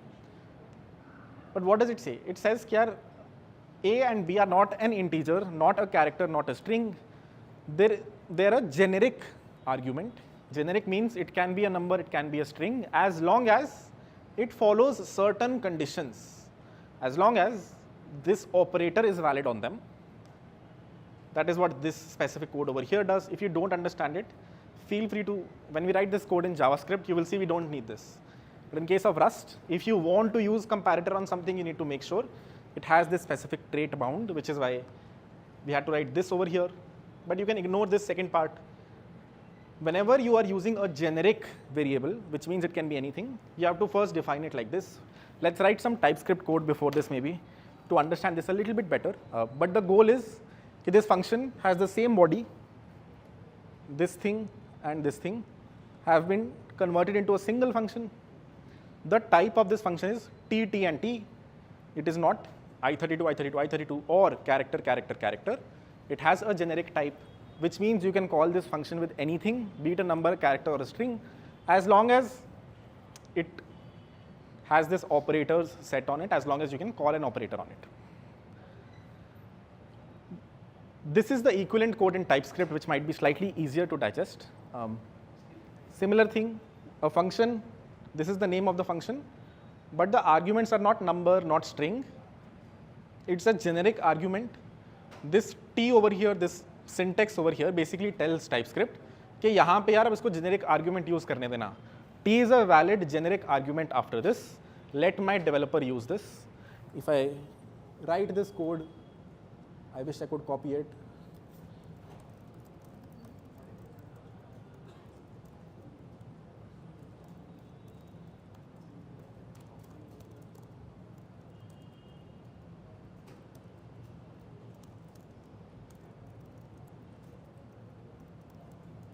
This is the code that we've written, and this is some extra syntax that I had to write because I had to tell TypeScript कि इसके बाद t use करने देना. If I want a and b can have different types, I repeat, if I want कि ये जो function call होगा ना,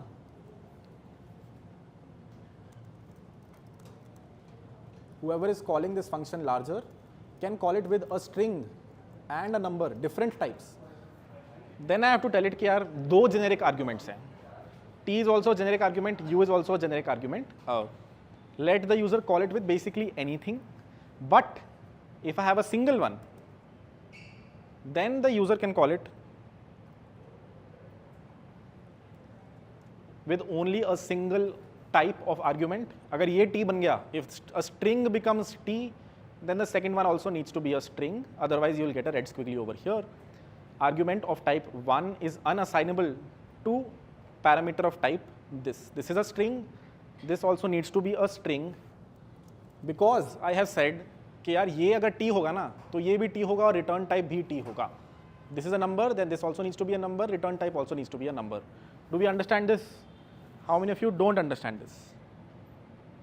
Okay, great. Cool then.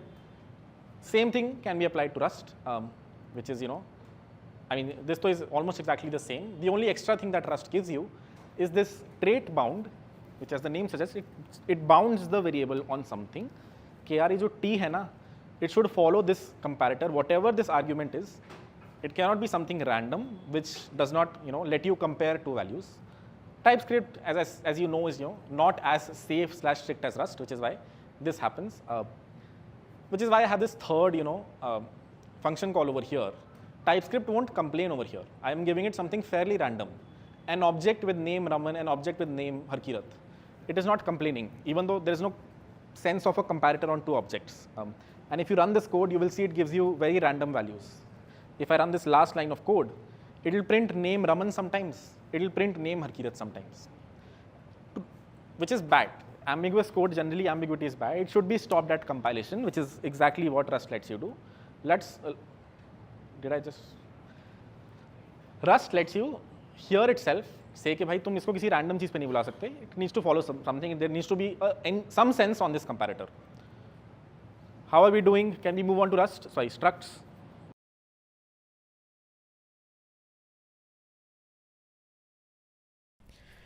All right, let's understand traits in Rust next. If you come from the Java world, then this is very similar to abstract classes. If you come from the JavaScript world, then this is very similar to interfaces and you implementing interfaces in a class. So interfaces means a bunch of things in JavaScript, but specifically you can use interfaces to implement classes as well. If you understand these two things, then traits should be straightforward. If you don't, then it's fine as well.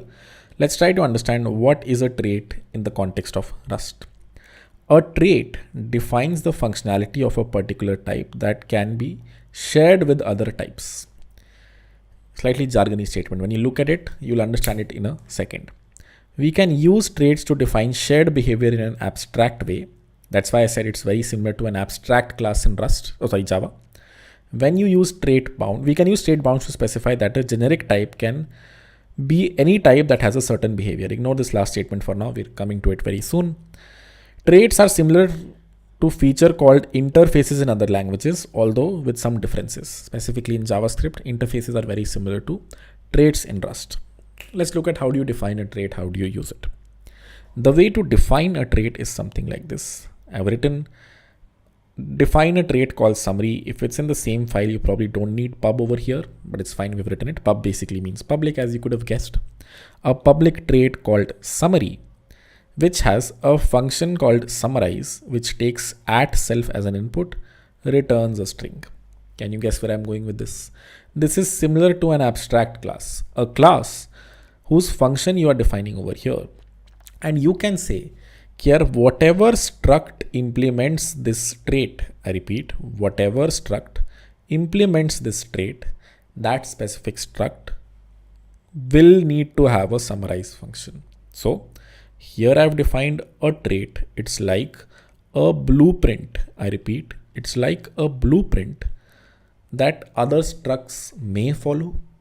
If you define a struct over here called user and you say implement summary for user, you are not simply saying implement user. This is the simple impl block we have seen until now. You are saying I'm going to implement the summary trait for user, and here you define the function called summarize, which takes @self as an input, returns a string, and the string over here is this string that you see over here, which is user, some name of the user is y years old, where the first variable here is self.name, the second dynamic variable here is self.age. Format basically is another macro. It lets you, concatenate multiple strings together.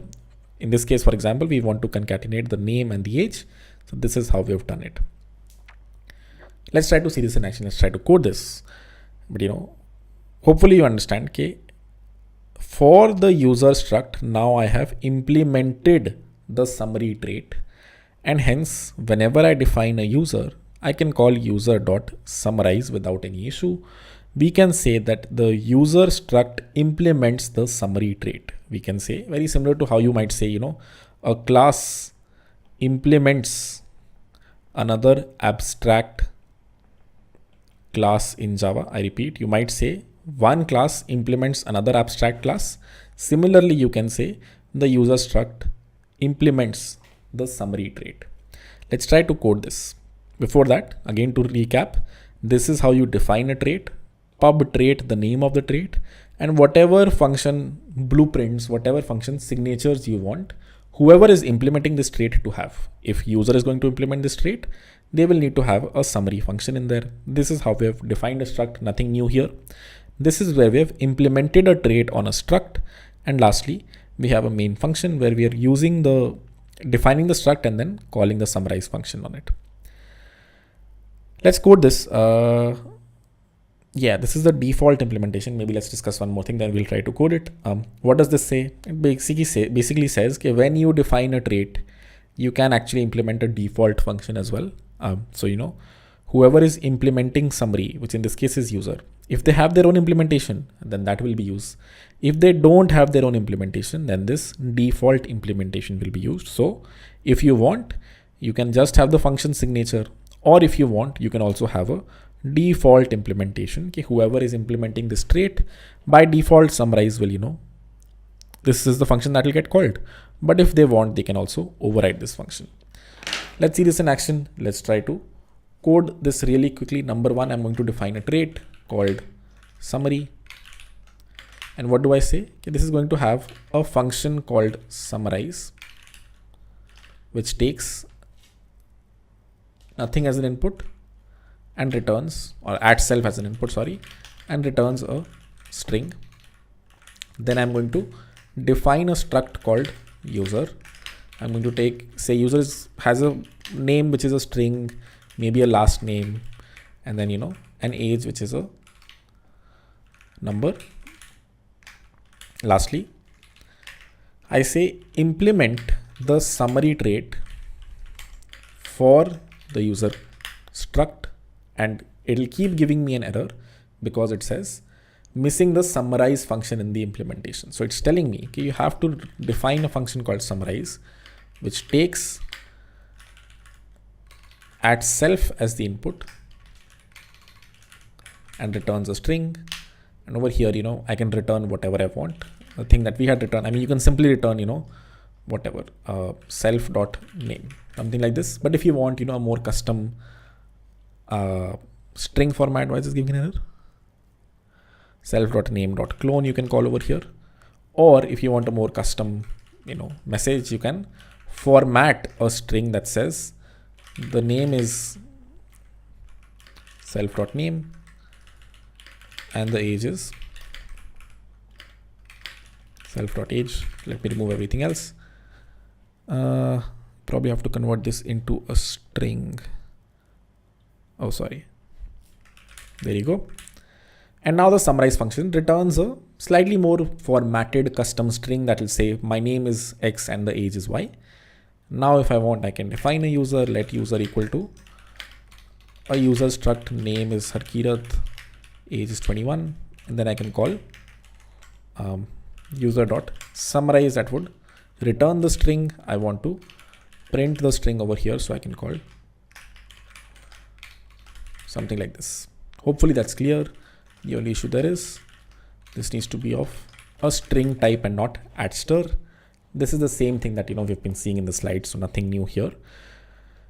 Let me try to run it and just show you this in action. When I call cargo run, it prints the name is Harkirat, age is 21, which is exactly what you would expect it to print.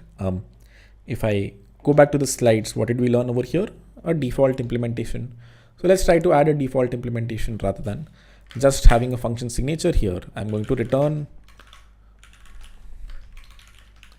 hi there. And then right now, if you look at it, I will override this implementation. So everything remains the same, even though I have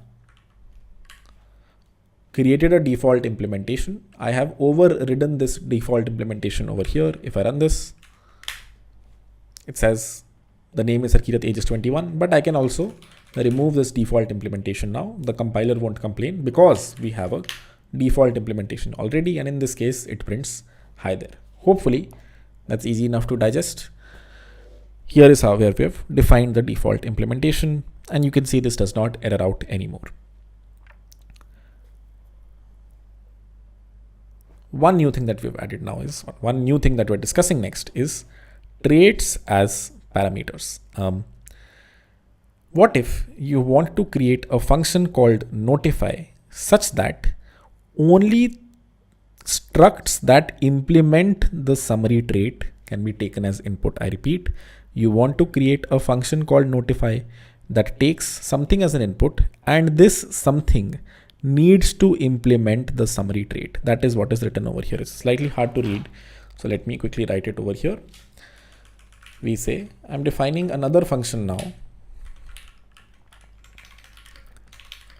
notify,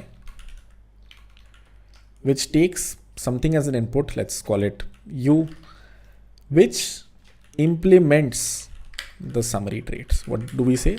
Here, whatever I take as input, let's say u, or whatever you want to call it, it is not of type user. It is anything that implements the summary trait.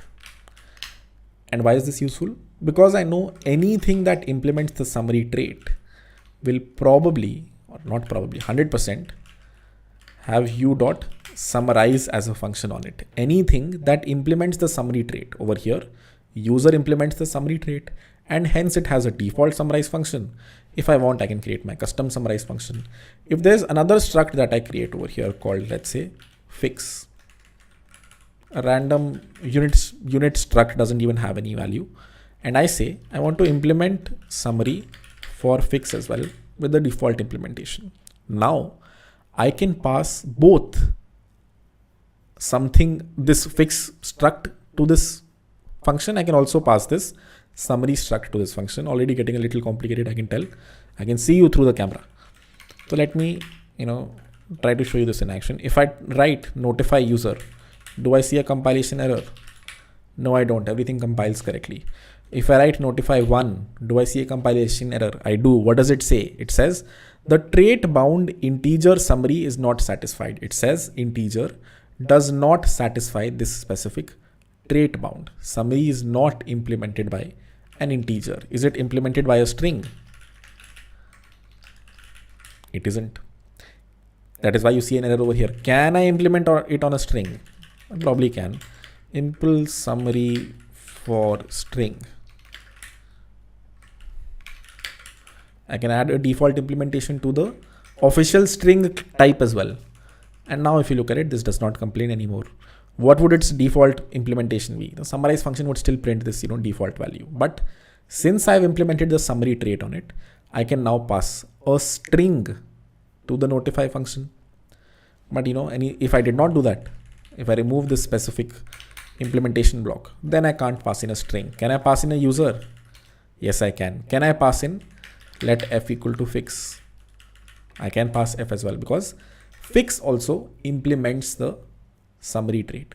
So what have we learned in this section? We have learned about traits as parameters. If you ever want to create a function that takes something as an input that implements a specific trait, you can write it that like this. If you want a reference to it, just put an at in front. If you don't want a reference to it, then you can simply write impl space summary. So if I want, I can also replace this with at impl summary. If I just want its reference, if I don't want a reference to it, I want the actual value, then I don't need to put at over here. I can simply write impl summary. Cool. That's trait as parameters. But traits as parameters or traits as arguments under the hood sort of, do something else. Let's look at what that under the hood thing is. To recap, here I've defined a notify function. It takes an item as an input that implements summary. It will only accept things as an input that implement the summary trait. And since we know that the input implements the summary trait, we can call item.summarize over here. The impl trait, the thing that you just saw, is syntax works for straightforward cases, but it is actually syntactical sugar for a longer form known as the trait bound. I repeat, whatever we wrote over here, or whatever you wrote over here, u:impl summary, this is actually syntactic sugar for something else. What does that mean? It means that under the hood, this gets converted to something else. What is that something else? That something else is called a trait bound. Let's understand or look at the syntax of a trait bound. It's very similar to what we saw over here. A trait bound looks something like this. It says pub function notify.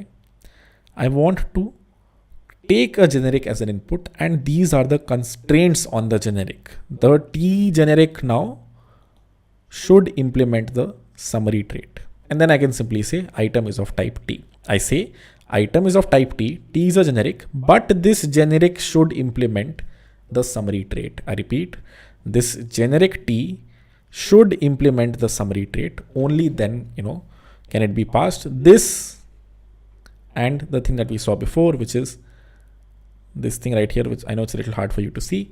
Both of these are the same things, and one is a syntactic sugar for the other thing.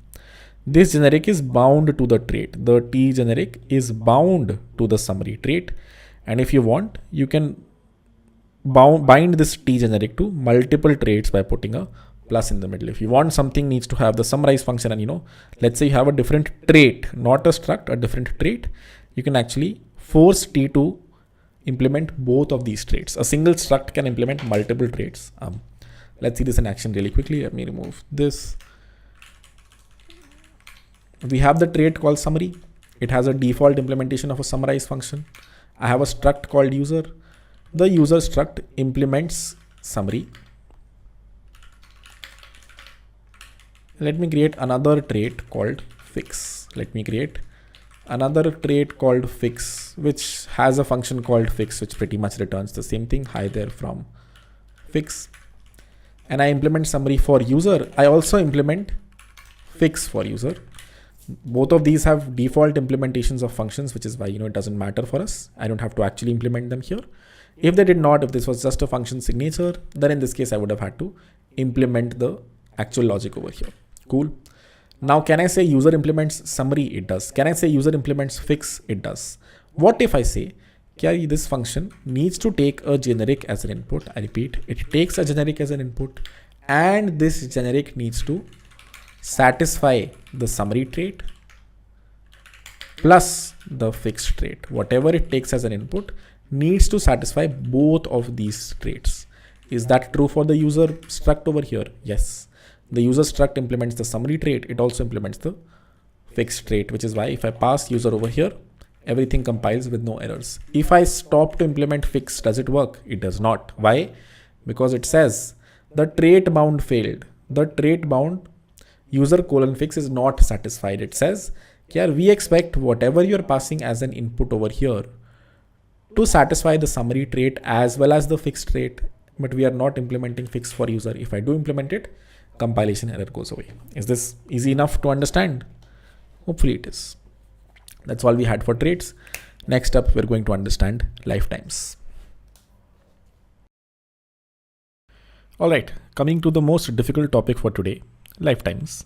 Lifetimes are extremely hard to digest. So very big disclaimer, there's a high probability you don't understand what is happening by the end of it, and it is fine. You'll be writing a lot of code eventually in Rust, hopefully. And when you do, the compiler thankfully helps you out whenever you are dealing with lifetimes. So we'll see that very soon. So if you are not able to digest this in the first go, it is fine. You don't use lifetimes too much. Well, you do. It's a good idea for you to try to understand these, but if you don't, it's fine. You can just use the compiler errors to fix from time to time whenever you need lifetimes, but eventually try to, digest what this is doing. It takes a lot of time to understand why they are needed. A lot of times compiler will help you out and guide you in the right direction. So feel free to, try to digest it. We'll probably be discussing this for half an hour. If you don't understand it, it's fine. Don't stop your Rust journey just because of this. You can always come back to lifetimes in the future. The goal is that by the end of this section, you can understand the following syntax. The problem with Rust is what? Rust is highly verbose. Whenever you're writing the code, this is valid Rust code. It's God knows what it does right now. But the hope is by the end of this specific section, you're able to understand what this does. It looks like a function only, function longest with an announcement, but it uses some weird types of generics. One is a T generic, and God knows what this tick A is. Then there is a function which takes 3 arguments, but again, the arguments are a little weird. It's not at stir. It's not at mute stir. What is it? The argument is at tick A. God knows what that is. Another argument is at tick A. Third argument is the generic. And we have probably, constrained the generic to have some sort of a trait bound. That's probably what the statement does, but we'll get to this whole syntax eventually.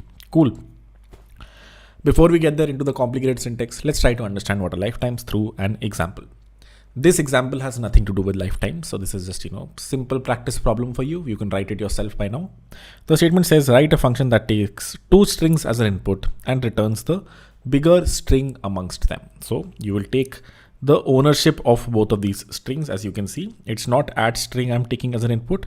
I'm literally taking ownership of both the strings, and I'm returning one of these strings back, either A or B, based on whichever is longest. Fairly simple code to write. This is how you would write this code. The function longest takes 2 strings as an input and returns a string. If a.length is greater than b.length, then return A, else return B. Write a function that takes 2 inputs and returns a bigger value. This is the function. This is me calling the function. I've defined the main function over here. It defines an str1 and str2. This one is small, this one is longer. I call longest str equal to longest of str1 and str2, and then I print this. The only extra thing, the only weird thing I've done here is I have defined longest str up here, and then I'm using it / defining it later on. I've declared the variable here. I'm actually assigning it a value over here. So that's the only weird thing that is happening over here. And this does compile. There's no, nothing wrong in this code for us to declare the variable first and assign it a value later on. Let's quickly try to run through this code. What happens when this code runs? Number one, longest underscore str is defined. We define this variable over here, does not have a value yet. Then str1 is defined, then str2 is defined. Then we move both str1 and str2 over to the longest function. What happens when I call longest with str1 and str2? They both get moved to the longest function. Over here, we check, is a.length greater than b.length? If that is true, then we return a, else we return b. Which one of these two is bigger? str2 is bigger, which means b is going to be bigger. And hence, what gets returned from here? B gets returned. What gets stored in longest underscore str? str2 gets stored because str2 is longer than str1. So str2 moves back to the longest string variable. We print that over here, it is valid. And you can print longest underscore str over here, you're good to go. Like very simple code that we've written until now. But now let's change the syntax a bit. Again, to recap, this is the code that we have written. Nothing wrong in this code.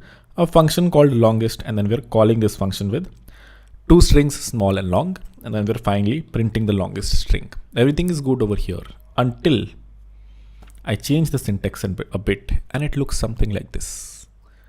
Still nothing too problematic is happening. What have I done? I have just scoped str2 over here, and I'm calling the function from here, assigning longest str to it. So let's dry run through this code and see, does anything change or is everything exactly the same? This is valid code. This is valid syntax. There is nothing wrong over here. First, we define the longest underscore str variable. Then str1, which owns small, is defined. Then str2 is defined, which owns longer. And finally, both str1 and str2 get moved to the longest function, same as before.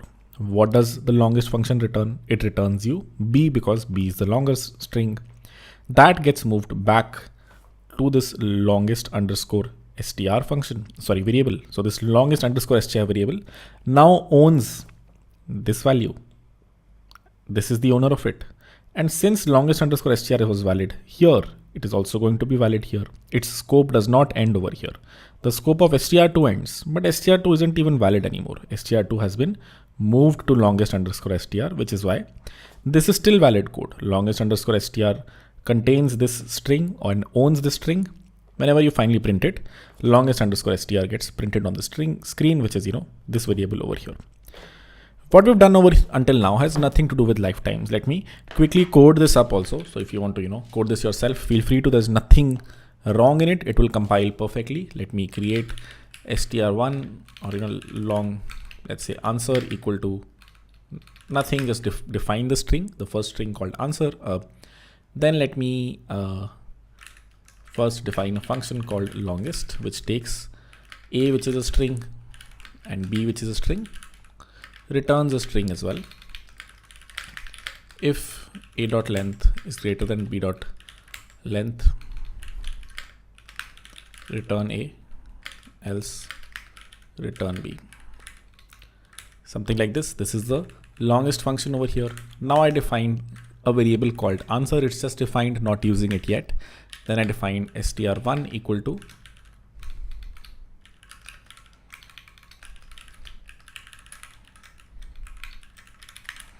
str2 equal to longer, and then I call let answer equal to longest of str1 comma str2, and then I finally print the answer over here. This is the same code that I had written a while back. The same code I have written over here. I define a variable, I declare string1, string2, I call the longest function, ownership of both str1 and str2 gets moved over here, one of them gets returned, you print the final thing over here. If I run this, what gets printed on the screen? Longer gets printed on the screen. The code is perfectly fine. Even if I scope these two lines of code out, even though str2 is the longer string, which means answer is eventually pointing to longer, and str2 is sort of going out of scope here, still answer remains valid, because if you understand ownership by now, this should be fairly clear. Okay, str1 owns small, str2 owns longer string. Both of them move over here. So A owns small, B owns longer. Eventually B gets returned. So answer now owns this value called longer. When you move over here, then you can always print answer, because answer hasn't gone out of scope, and hence this longer variable is still valid. There is nothing wrong in the syntax that we have written over here. This code is perfect and it has nothing to do with lifetimes. But if we change the syntax of this longest function a bit, is when we will start to see problems, and then we'll try to see how lifetimes come into the picture to solve the problem. Cool. Hopefully this syntax is clear by now, nothing too weird done by us, and you can code this on your side. It works perfectly. What we have done until now has nothing to do with lifetimes. Let's change the function signature a bit, not too much, but a bit. I'm going to say that longest is now going to take 2 string slices as an input. It is not going to take ownership of the strings. It is just going to take 2 string slices as an input and return one of these string slices. So the code would change very little. Rather than writing string over here and here, I've written ads2. Rather than returning string from here, I've written ads2. And I call longest with string 1 and string 2. These are the 2 string with which I called longest. Do you think this code is valid? You might think it is. Let's see. Let me write the code over here. Let me replace all 3 of these with ads2. Let me replace the first one with the str1 call, the second variable with an str2 call. Do you think this works? Mostly looks fine, but there is a red squiggly here. And the red squiggly says missing lifetime specifier. Something related to lifetimes. We were supposed to learn about lifetimes. And finally we see a compilation error that is giving us a warning, or more specifically an error. This code will not compile. Why though? I haven't changed much.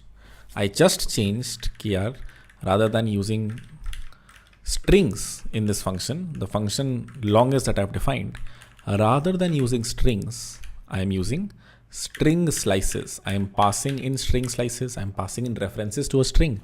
I'm getting back a reference to a string. Why do you think this is problematic? Can you guess?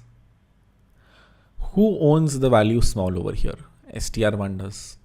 Who owns the value longer over here? Small is owned by str1, longer is owned by str2. When you say answer equal to longest and pass in add_1 and add_2, even when this function is called, who owns small? It is str1. Who owns longer? It is str2. I am borrowing str1 and str2. I am not moving them. Their ownership isn't transfer, which is why when this function returns, longer is still owned by str2. Small is still owned by str1. And if I set answer to be the longest amongst these two, which means what is the return type? Add_, which means I set answer to either point to this or point to this. If answer points to this, then can I print answer over here? Should answer even be valid over here? No. Why? Because str2 moves out of scope over here. And what do the ownership rules say? They say if a variable that owns some value goes out of scope, the value is cleared from the heap. So if I set answer to be longest amongst these two, which of course the longest amongst these two is this guy, if answer points to this guy over here, then answer will be a dangling reference. It will refer to something in memory that has been already removed from memory. str2 goes out of scope over here. It is no longer valid after this. You can't use str2. It starts over here, starts from this brace, ends until this brace. Whenever str2 moves out of scope, the ownership rules say whatever value I own, I will remove that from the heap. This gets removed from the heap. Answer still points to that value on the heap, and hence this will be a dangling pointer. But as you can see, Rust doesn't let you compile this code only. Rust understands this. Rust knows what you're trying to do is dangerous. Even if this string was small, AA, even if this string was small and this string was much longer, this is a longer string now, this is a smaller string.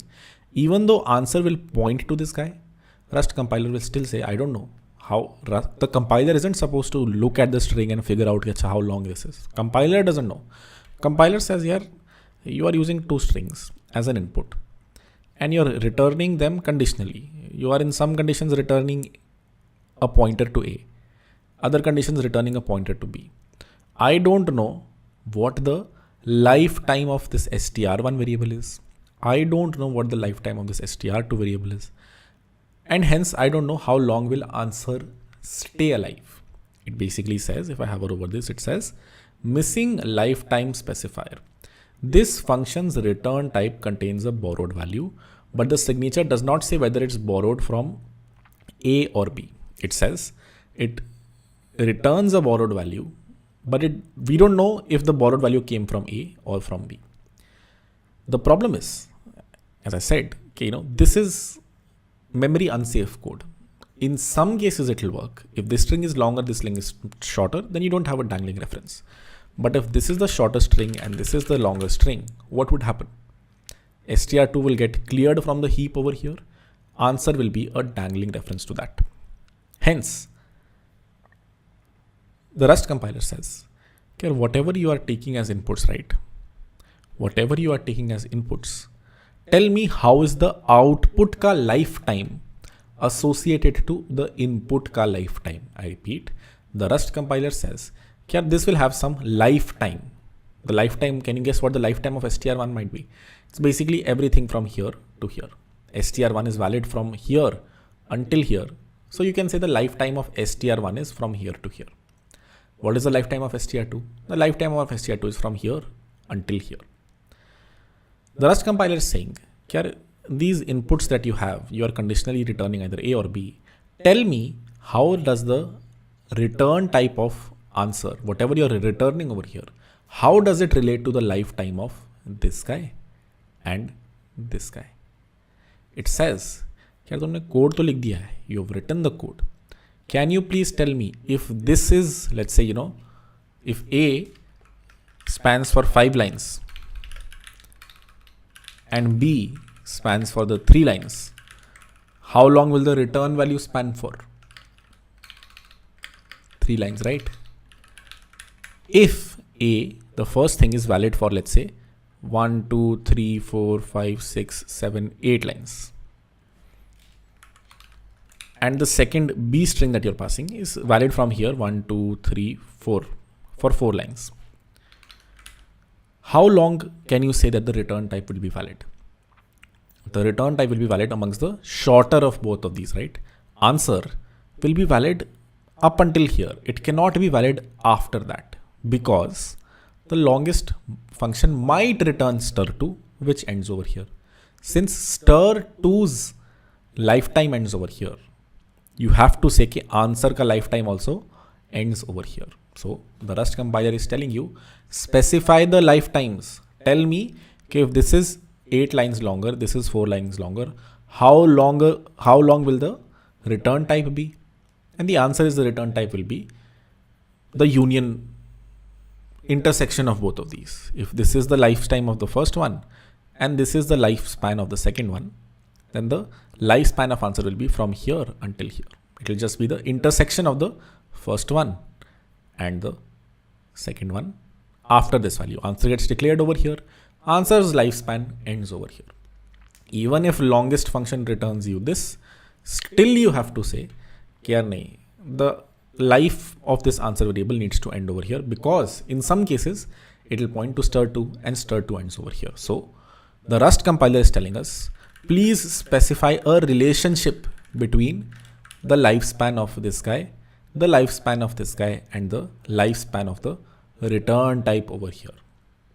This is where lifetimes come into the picture. Let's look at this function really quickly. Let's again summarize what the problem is. This is the function code that we have written. And if we try to compile it, what does it say? It says expected named lifetime parameter. When you write this code and try to compile it, it will give you this error over here. Expected name lifetime parameter. It will expect you to put some sort of lifespans over here and relate the lifespan of the input and the lifespan of the output.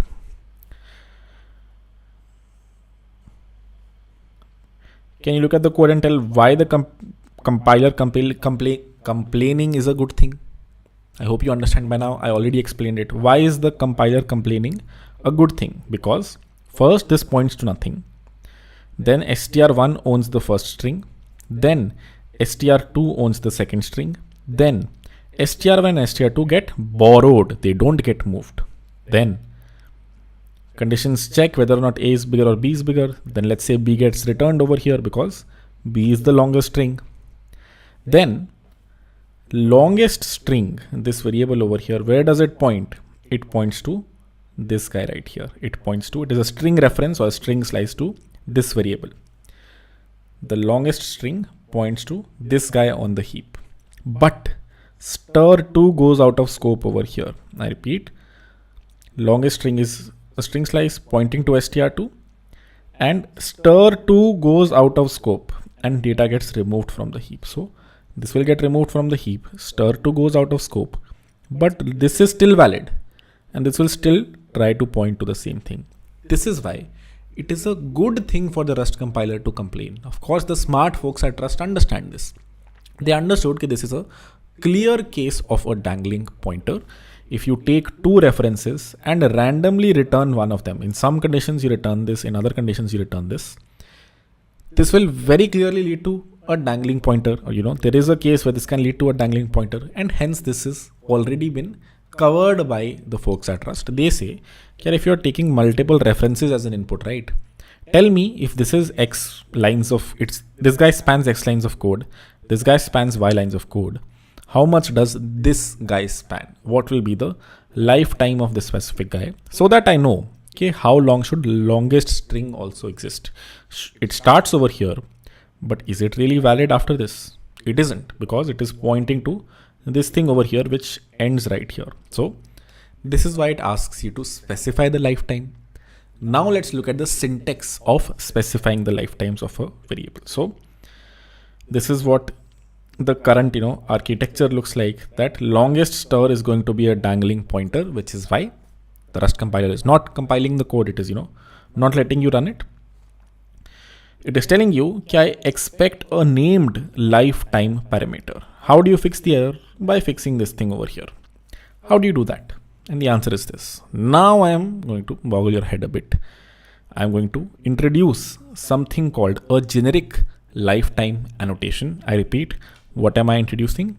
I am introducing something called generic lifetime annotation. This thing basically says, remember I wrote lines of code over here. I said this spans 3 lines of code, this spans 5 lines of code, this spans 3 lines of code. Something similar. It says, I am going to first define a generic over here, just like we have defined generics like T in the past. It defines a generic tick A. Tick is nothing but single quote. So single quote A. It says this is a generic argument, tick A. And first ka lifespan is tick A. It says the lifetime of the first variable over here is tick A. The lifetime of the second reference over here is also tick A. And the lifetime of the return value here also is tick A. Very weird thing it did over here. Why did it do this? It should have done something like this. The lifespan of U is line 4 to line, let's say 12.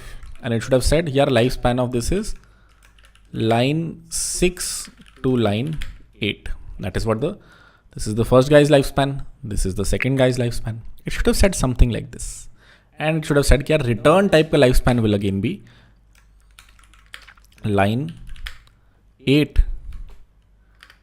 to line 9. Something like this. You are right. This is, would have been great if we could have specified lifetimes like this. But how do you specify lifetimes? How do you specify the relationships between inputs and outputs? Because, number one, you don't know str1 will be defined just over here. You might have the longest function call someplace else with a different argument, or, with a different str1 and str2. So you can't just write lines of code over here. What you write is, number one, I'm going to take a generic argument, a lifetime generic annotation. What am I taking? A lifetime generic annotation. This is similar to a generic like T, only it looks a little different. It is prefixed with tick. It's a lifetime and not a normal generic. And we say, if, now I'm going to confuse a little because this is also A, this is also A. I should change the name of these variables to num1 or str1, str2.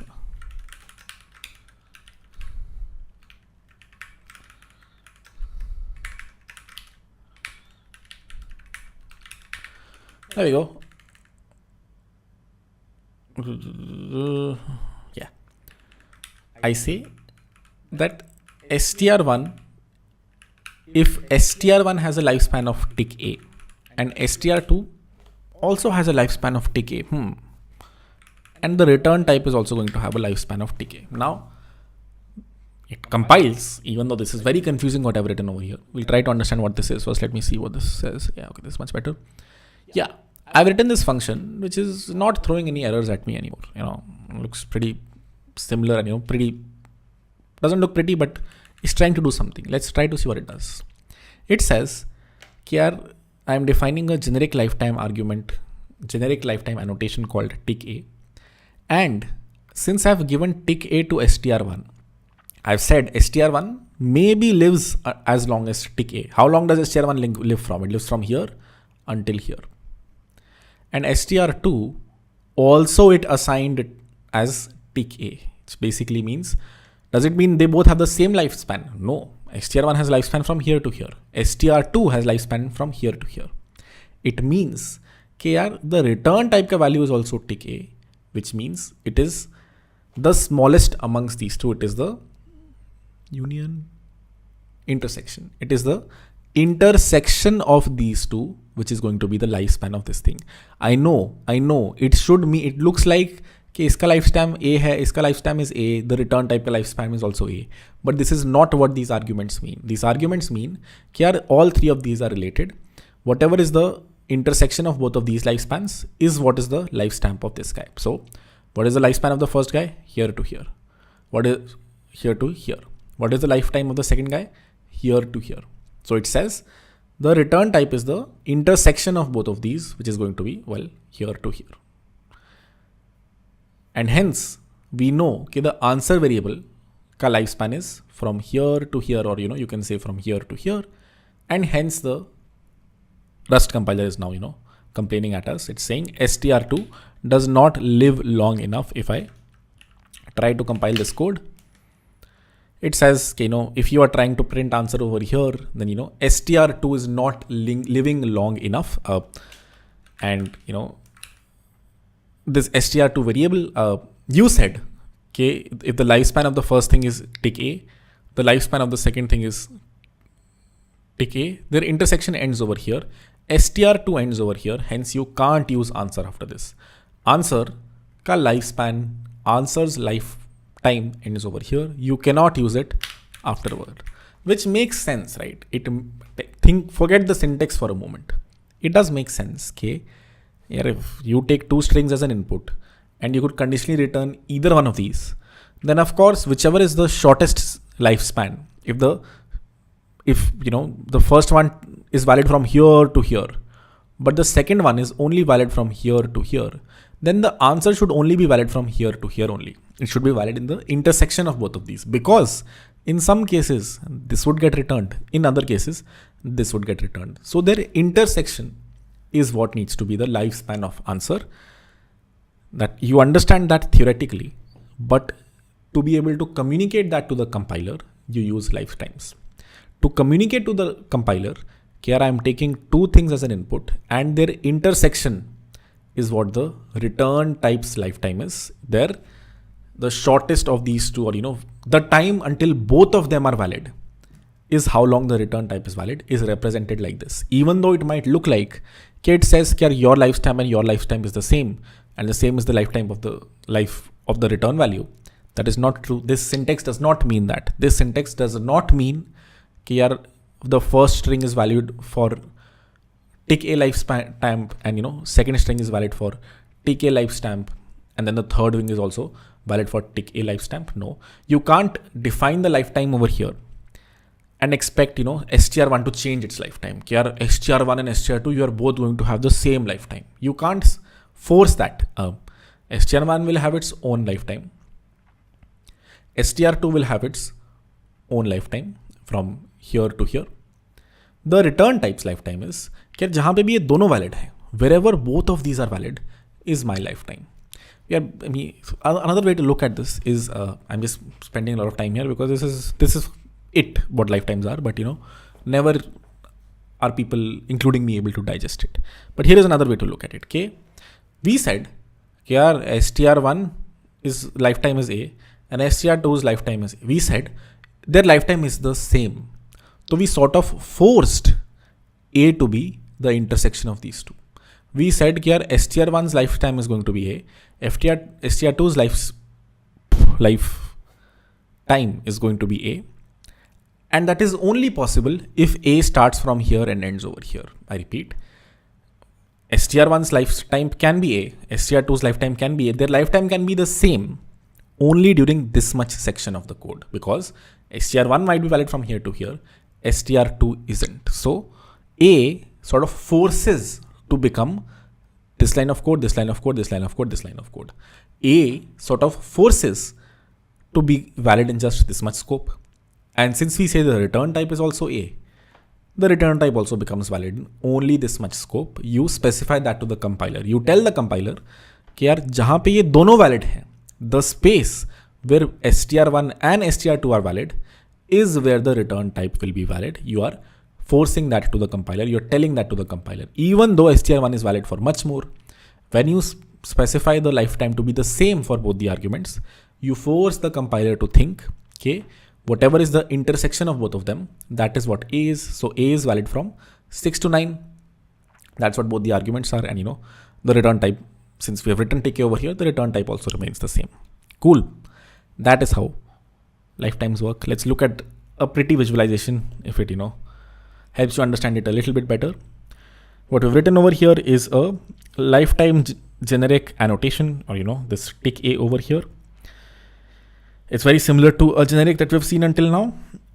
And these three arguments that we write, at tick A stir, at tick A stir, at tick A stir, describe a relationship between the lifetimes of the input arguments and the output arguments. They define a relationship between them. They don't say this and this are equal. They say wherever these two are equal, that is going to be annotated as A, and that is what is the return type of this string variable as well.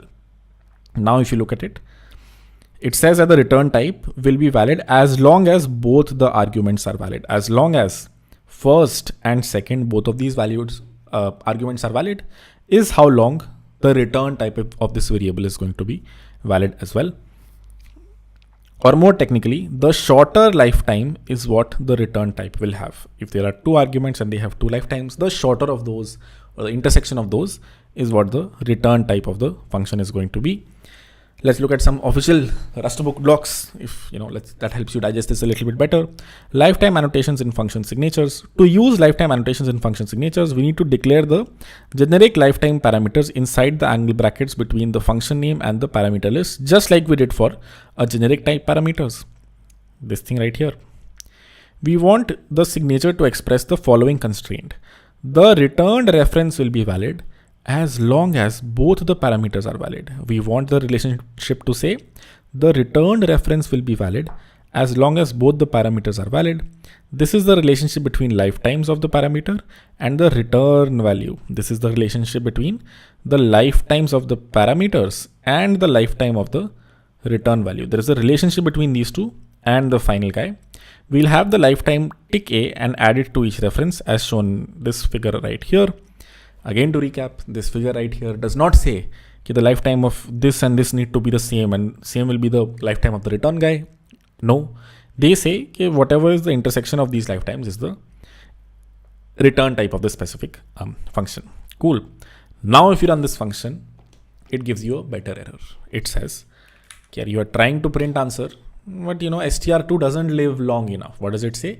str2 doesn't live long enough. It gets finished over here, it gets cleaned up over here, its owner it moves out of scope over here, and hence you can't use answer after this. Even though if this was a longer string and this is the shorter string, str1 is what comes over here. It won't be a dangling reference. Still the Rust compiler won't let you do it. And if this was small and this was bigger, in that case though, great that the Rust compiler doesn't let us do it, because if it did, str2 would have gone out of scope over here and we would be pointing to str2, which points to nothing at the moment. Cool. Hopefully that's clear, but maybe not. Lifetimes take a long time. Lifetimes take a long time, man. Little bit of philosophy in the middle of a Rust class. Cool. Now if you run the code, it tells you, something similar, or tells you a better error, which is the code that you've written is wrong. It will lead to a dangling error, so I'm not letting you compile it. Alrighty. Cool. Structs with lifetime. That's it. That's it for lifetimes as a functional argument. There's one more place where you'll see lifetimes, which is if you ever define a struct which has references. We haven't done that yet, so let's do that. Especially if you're writing anchor contracts in the future, which is going to be one use case at least for the Web3 people over here. Then you will see this. Whenever you're defining a struct, you have references, and hence you need to describe lifetimes. Let's see what I mean by that. I'm saying a few things here. Let's understand what that means with very basic examples. Until now, we haven't used references inside a struct. Let's try that. We have not done this. We have said name equal to string. We have never said name points to ads2. This is the first time we're doing that.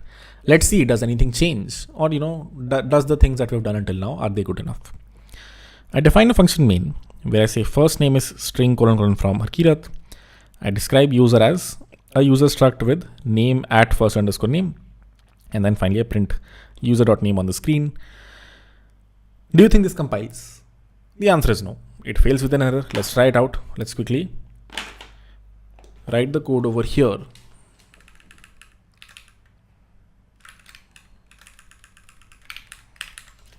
Let name equal to string from Harkirat struct user name stir let user equal to user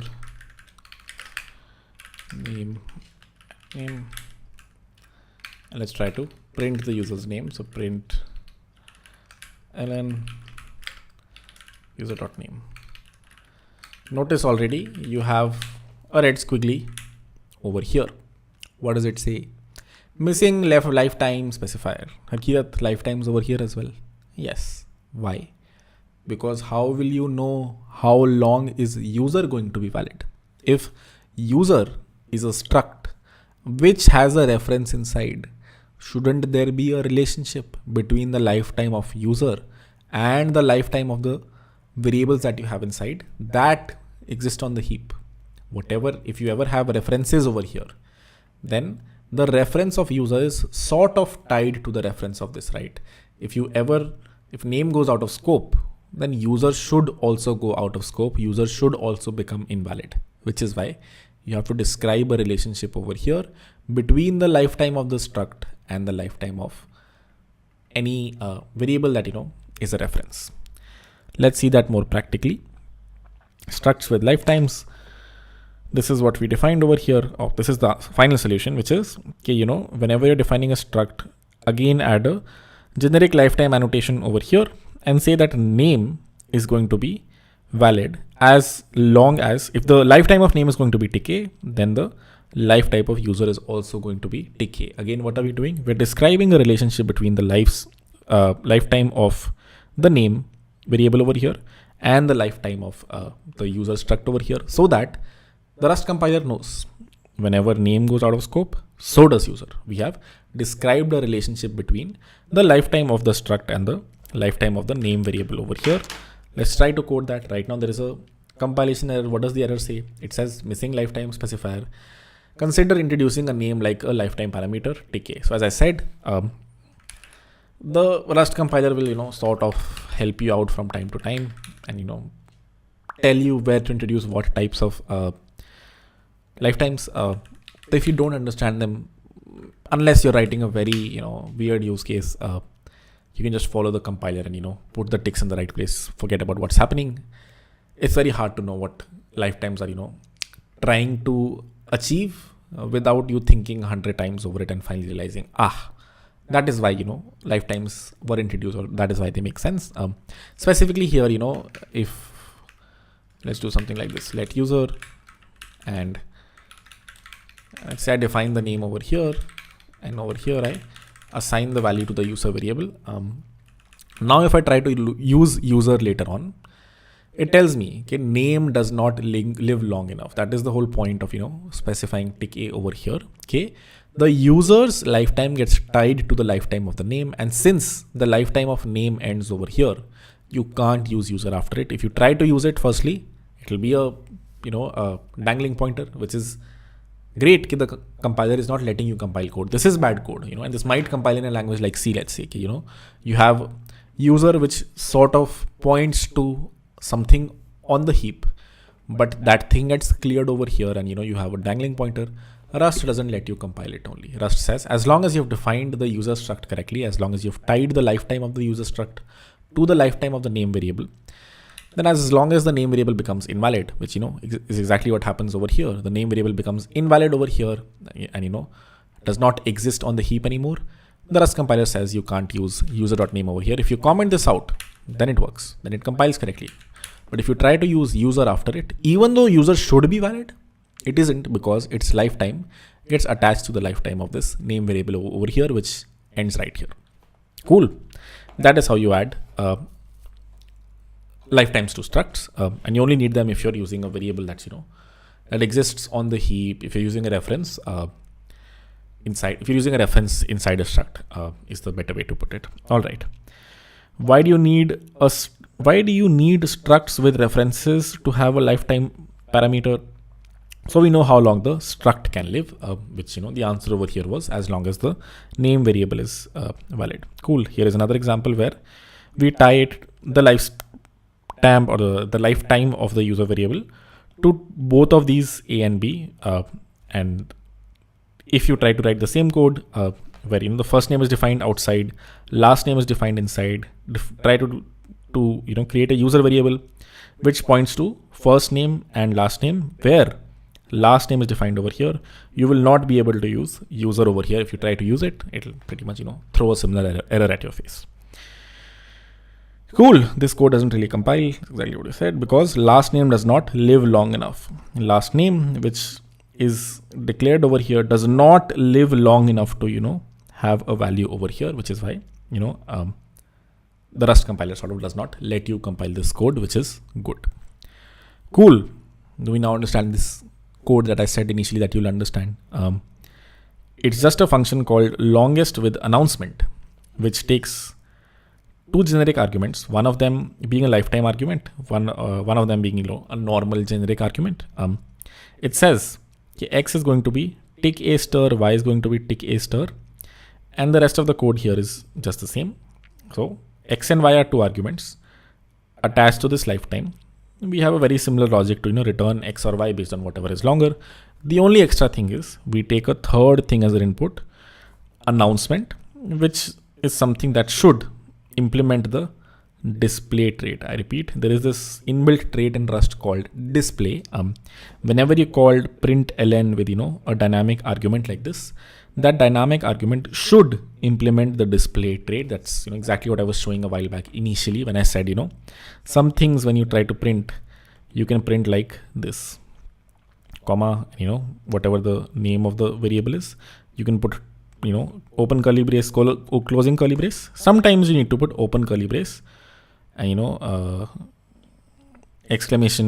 semicolon question mark and closing curly brace, because some structs implement the debug trait, some structs implement the display trait, and if a struct does implement the display trait, then you can just print it using this println macro, and that is what this constraint over here says. It says announcement, whatever you're taking as an input over here, which let's is a string. String does implement the display trait, which is why you can pass the third argument as a string over here, and that string is what gets printed on the screen over here. Hopefully this syntax, even though it is very jarring, but once you understand at least the first part, the thing that we discussed initially, let me show you that. If you understand this code right here, which takes two references as an input, a string reference A and a string reference B, and uses this tick A syntax and the lifetime generic argument or annotation over here. If you understand this function, then what we're doing, if you understand this function, then what we're doing in that slide is, just a third argument over here. The third argument itself is a generic, which is why we, along with the tick A, had to introduce a T generic over here. So if I go back to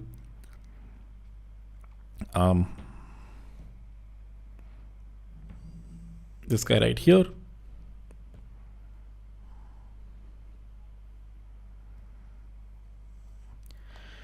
you will notice, tick A and T are the two generics that we have. Tick A is associated with the first two arguments, and then we have a third argument which is used to announce. Hence, the function is called longest with an announcement over here. Cool. Alrighty, let's do a checkpoint, boys and girls. We have understood collections and vectors, iterators, hash maps, strings and string slices, generics, traits, and lifetimes. What's left is macros and multi-threading. Futures and async await have definitely been postponed. It's 4:35 a.m. So I think, and I also think generally, this deserves a video of its own. So let's quickly understand multi-threading next. Then we'll understand macros. Then we will call it.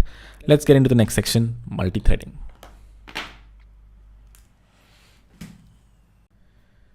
All right, let's understand multi-threading next.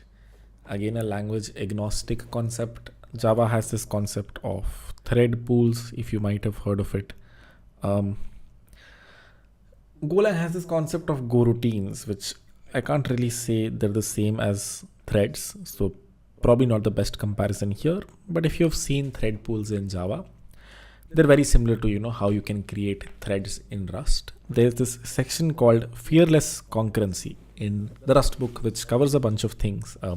Some of these things are important for us to know eventually, especially when we reach the async Rust section. We'll probably learn more about, shared state concurrency. What we're focusing on right now is 16.1 and 16.2, using threads to run code simultaneously, and then using message parsing to transfer data between various threads. Let's get right into it. The foundation of multi-threading is this. Okay, most machines that you run today are, multi-core machines. If I have a Mac, my Mac has a 10-core machine, which means I have 10 CPUs on my machine. And hence, when I'm running some Rust code, it's a good idea for me to somehow parallelize my code so that I can use the complete power of my machine. In most operating systems, an executed program's code runs in a process, and other operating system will manage the multiple process at once. So what does it say? In most current operating systems, an executed program's code is run in a process, and the operating system will manage multiple processes at once. That makes a lot of sense. You might have Google Chrome running on your machine. You might have OBS running on your machine. You might have VS Code running on your machine. All of these are separate processes, and your operating system makes sure it is running multiple processes at once. Within a program, you can have independent parts that run simultaneously. Within the same program, you might have multiple things that are running at the same time. This feature that can run these independent parts is what's called a thread. So a single process can have various threads, thread 1, thread 2, thread 2, 3. And why would you want to do that? So that on that single Rust process, let's say, you can use this core for running some things on thread 1, this core for running some things on thread 2, this core for running some things on thread 3.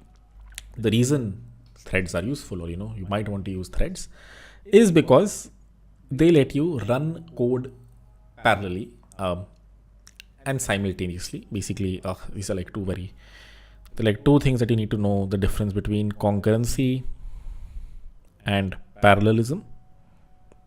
There is a very nice video, I'll probably link in the description, that will take you through the difference. Specifically, the thing that we're learning today or hoping to learn right now is parallelism, trying to run multiple things at the same time, one on core 1, one on core 2, one on core 3. This feature that lets you run these independent parts is called threads. For example, a web server could have multiple threads so that it could respond to more than one requests at the same time. It can respond to, let's say you have 100 people on your website. It's a Rust backend server that you have. you can respond to more than one request, more specifically, 10 requests on this 10 core machine at the same time. If you use threads, that will not happen if you are not using threads. Until now, all the code that we've written runs on a single core. We have not spawned more threads until now. All the Rust code we've written, even though Rust is a multi-threaded language, the code that we've written only runs on one of these cores. To make sure you can parallelize, you can run multiple code snippets together, you can use what's called the thread struct over here that the standard library returns. Let's see how that works. You first import thread from the standard library. We have also imported time just to let's see where this is used, just to make the thread sleep for a while. And what we do over here is we spawn a new thread. We say the function main is going to spawn a new thread that is going to run this code. We say here we want to print this high number X from the spawned thread. We want to print this on the screen, and then we want to make the thread sleep for just 1 millisecond. Okay, this is one thread we want to run. This is the spawned thread, and this of course is the main thread that our process has, where we again iterate from 1 to 5 and print high number this thing from the main thread. So we're printing some values on the main thread here. We have also spawned a separate thread where we're printing a few values. What do you think the final output of this code would be? Would these 5 get printed first and then these 5 get printed? Would these 5 get printed first, then these 5 get printed? Will they interleave amongst each other? Let's see. The goal is, since I'm on a 10 core machine, this thread can actually run on this core. This second main thread can run on another core. That way, they're both running parallelly, which means most probably I should see this and this statement print by interleaving amongst each other. What does interleaving mean? First a few of them get printed from here, then a few get printed from here, then a few get printed from here, so on and so forth. The main thread, let's say, runs on core number 1. The spawn thread runs on core number 2. If you look at the final output, it does look like this. It says high number 1 from main thread, then a few things from the spawn thread, then a few things from the main thread, then a few things from the spawn thread. So yes, they interleave amongst each other. And why is that happening? Because both the threads are running parallelly. Awaiting the thread to finish before running the iteration on the main thread. What if I change the code a little bit? I say, ignore this some variable. I don't think it's being used anywhere. Yeah, just feel free to ignore this. I say I'm going to spawn a thread, and whatever value this thread returns, I'm storing in this variable called handle. I'm storing this in a variable called handle. You can call it anything, but handle is popularly used. And I'm going to wait for handle to join, which means I'm going to wait for this thread to finish. Only when the thread finishes will I proceed to run this for loop over here. So what does handle.join.unwrap do? We'll come to what unwrap is, but handle.join lets you await the thread to finish before running the iteration on the main thread. This is the main thread. You are spawning a thread and running some iterations over here, and we wait for this thread to finish. We wait the spawned thread to finish before running the main thread. This is the things that happen on the main thread. We first wait for this to happen. Only when this happens, we wait for it, and then this thing runs. The main thread actually runs. So we're pretty much waiting for this thread to run over here. Can you guess what the output would be in this case? I would first run this specific thread. All the outputs over here are from the spawned thread. And then eventually after, we're done waiting for it, this thread sort of exits, is when we move on to the final for loop and, the main thread runs over here. Let's try to code this really quickly. What does the code say? The code says, I'm going to spawn a new thread, which will take a closure as an input. Closure, as we've discussed before, is very similar to a function. And what am I doing here? For I in 0 to 5, I'm going to print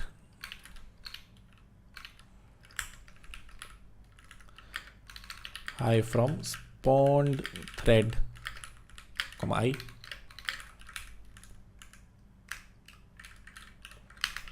And then I'm going to, let's say, run the same for loop over here, high from main thread,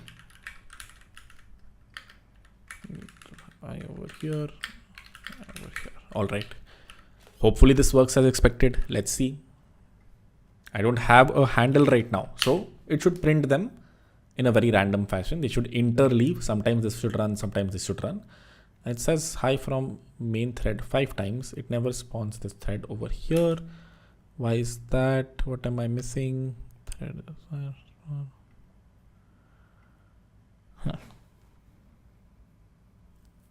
Semicolon.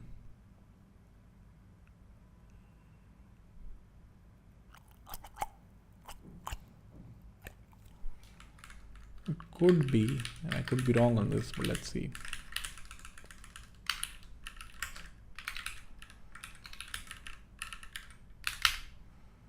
Yeah, there you go. Interesting. Let me increase the number of iterations that happened. So the thing that was happening was the thread got spawned, but the program exited before that. I repeat, the thread got spawned. It was supposed to run the 5 iterations, but before it was able to run the first iteration, my program has exited. What I can do is I can increase the number of iterations in the second thread. That way, hopefully the program runs for longer. Or I just called handle.join over here, which will make sure we wait until the specific thread over here finishes to complete. So let me run this one more time. Let's see if they get interleaved. They still don't get interleaved. Same. Let's make this 500 or 5,000.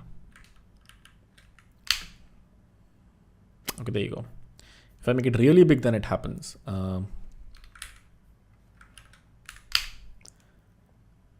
Make it small, it doesn't happen. Let me run it again. There you go. I want to see some interleaving. There you go. Sort of. I don't see any clear interleaving over here. That could all.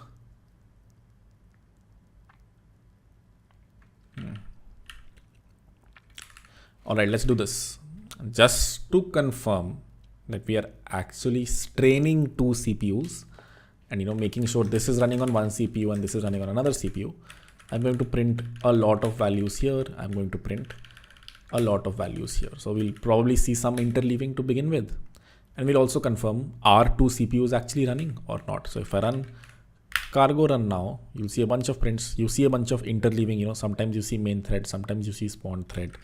But the biggest thing I want to see is if I run htop, do I see a Rust process taking 200% of the CPU? And the answer is yes. If you look at this process right here, it takes 233% of the CPU, which makes sense. Something like I would have expected it to be closer to 200. I don't know where the extra 30% is coming from. If I had to guess, you have no guesses. But one CPU is completely being used by one thread. Other CPU is completely being used by another thread. That is why, this is closer to 200%. That means, 2 CPUs.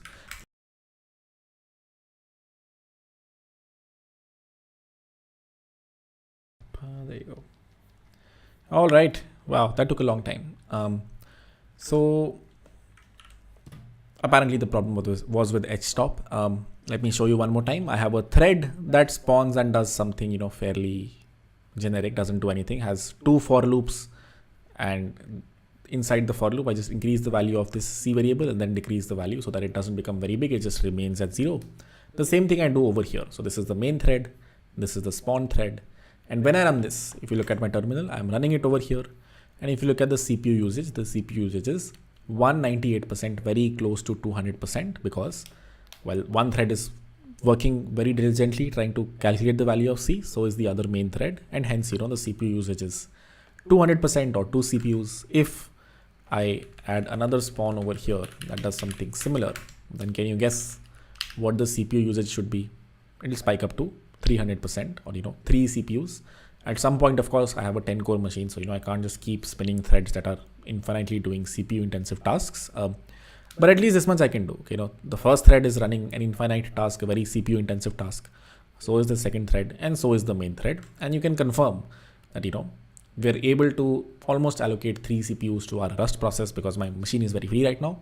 If my machine was running thousands of processes, a GTA game, a very expensive game, whatever, then of course even this Rust process wouldn't have been able to get 3 CPUs completely. Right now my machine is a little idle, which is why all 3 CPUs are completely dedicated over here. But notice, unless I spawn extra threads, if I write very simple code like this, then I will not use more than one CPU. Even though Rust is, a program or a language that is multi-threaded, unless I explicitly write multi-threaded code, my Rust program will only use 100% of the CPU, not more than that. So that is why you need to, sort of spawn extra threads for expensive processes, for handling requests, things like these.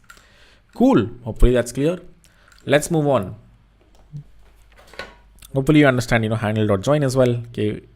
I wait for this thread to, complete, and only then does the control reach over here.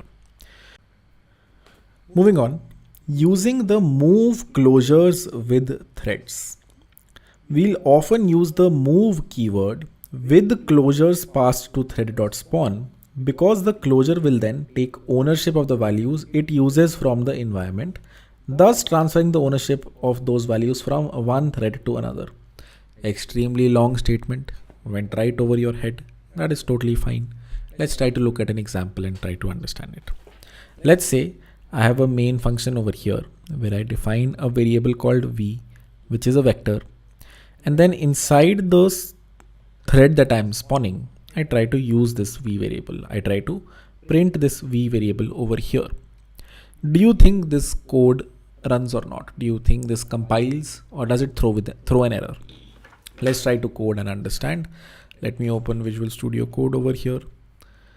And let's try to write this code that I just wrote, which is I spawn a thread, and inside the thread I try to use a vector. Let v equal to vec 1 2 3, and here in the spawned thread I do nothing but print the vector v over here. Can you notice it has a red squiggly over here?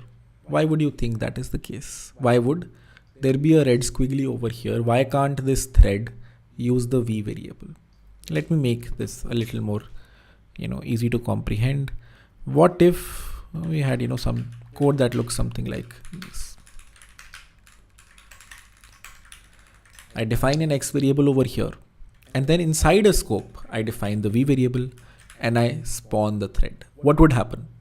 As soon as the control reaches, let's say this line of code where I'm printing x, v will go out of scope, and we are not sure the thread that you are spawning might still be trying to access v. So this is a dangling pointer.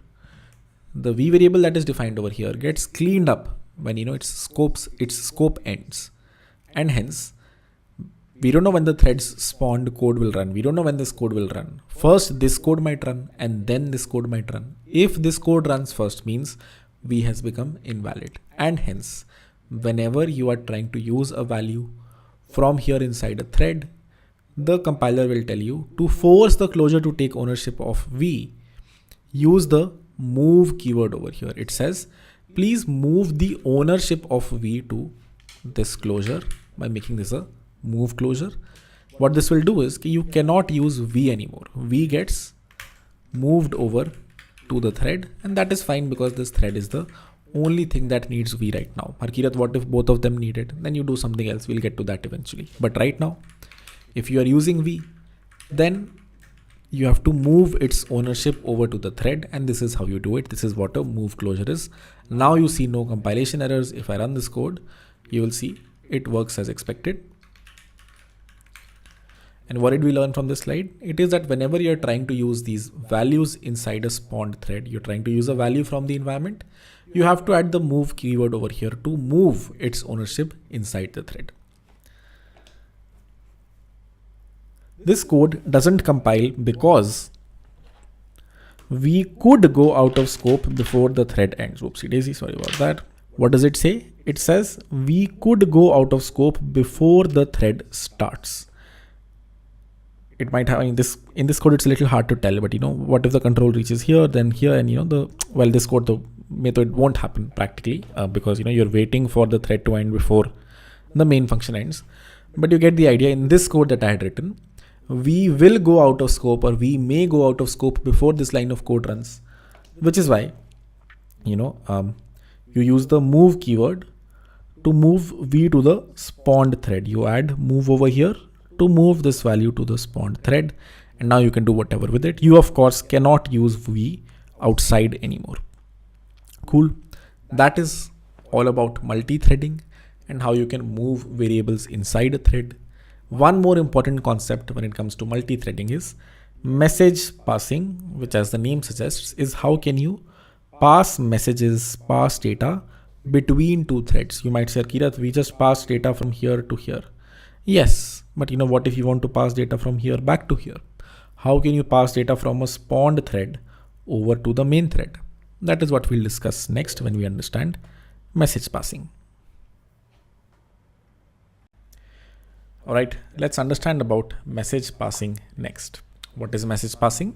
It lets threads communicate with each other. It lets threads transfer data from one thread to another. A very common example of this that we'll be building very soon would be if I ask you to find the sum of 1 to let's say 10 raised per 9.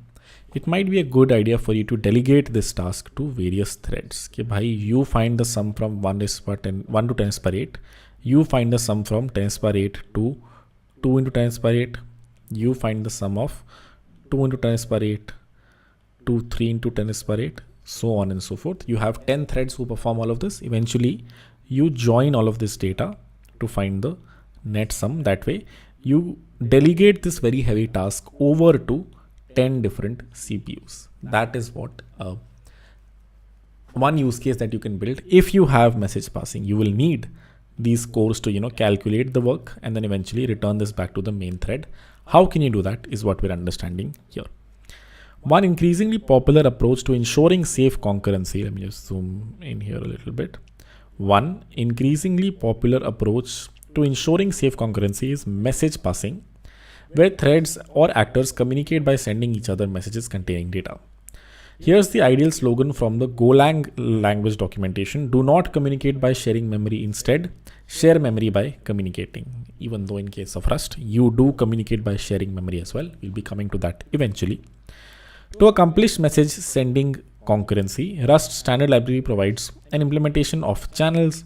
A channel is a great programming concept by which data is sent from one thread to another. So what are we going to learn about? We're going to learn about channels that let us transfer data from one thread to another. What is the use case? One common, use case, one place I've seen message passing a lot is you have one thread that is constantly reading a stream of data from Redis, and then, it's passing it over to another thread that is actually processing the stream. A channel has two halves, a transmitter and a receiver. Basically, whenever we create this channel, we will be creating a transmitter and a receiver. The transmitter half is the upstream location where you put the rubber ducks in the river. Wow, it's like quite an example they've taken. They're basically saying you have a transmitter, you have a receiver, and you send some data from the transmitter. That data arrives in the receiver finally. And the receiver half is where the rubber duck ends up downstream. Basically means data flows from the transmitter over to the receiver. One part of your code calls methods on the transmitter with the data that you want to send, and another part checks the receiving end for arriving messages. A channel is said to be closed if either the transmitter or the receiver go out of scope. Let's try to see this in action. Let's try to create a channel and let's try to transfer data from one thread to another. The way to initialize a channel is by using this specific struct called MPSC. It stands for multiple producers single consumer. I repeat, what does it stand for? Okay, there is a single consumer. Most probably you consume all the messages in the main thread, but you can have multiple producers. You can have one thread producing to it. You can have another thread that produces to the same consumer. So what does MPSC stand for? It stands for multiple producers single consumer. We create a new transmitter and a receiver from it. The transmitter gets moved over to the first thread where I define a variable called hi, or a variable called val, which is a string, and then I transfer over that string by calling tx.send. Ignore again what .unwrap is, or I'm happy to share what this means. tx.send will send over this data from the channel. And how is this data received on the channel? The data is received in the main thread by calling rx.recv dot unwrap, which again we'll understand what unwrap here and over here means. Finally, we print the received value. Let's see, can we do very basic message passing from one thread to another? Let me create a new channel. Let transmitter and receiver is equal to MPSC channel, and then let me spawn a new thread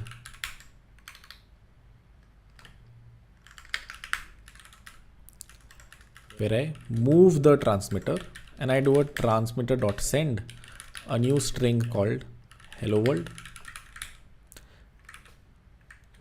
One thing I will have to do here is put a semicolon here and here. Notice, a warning over here, a very big yellow squiggly line. We'll come to what that is and why that line goes away if I call dot unwrap over here. If I call dot unwrap, the yellow squiggly goes. If I don't call unwrap, there's a yellow warning over here. We'll come to what that is. How do you receive it? The receiver dot receive, let value equal to receiver dot receive. What is the type of value? The type of value is a result. How can you destructure a result? You can either do pattern matching that we have discussed many times now. If there is a value that is returned from here, then you print the value.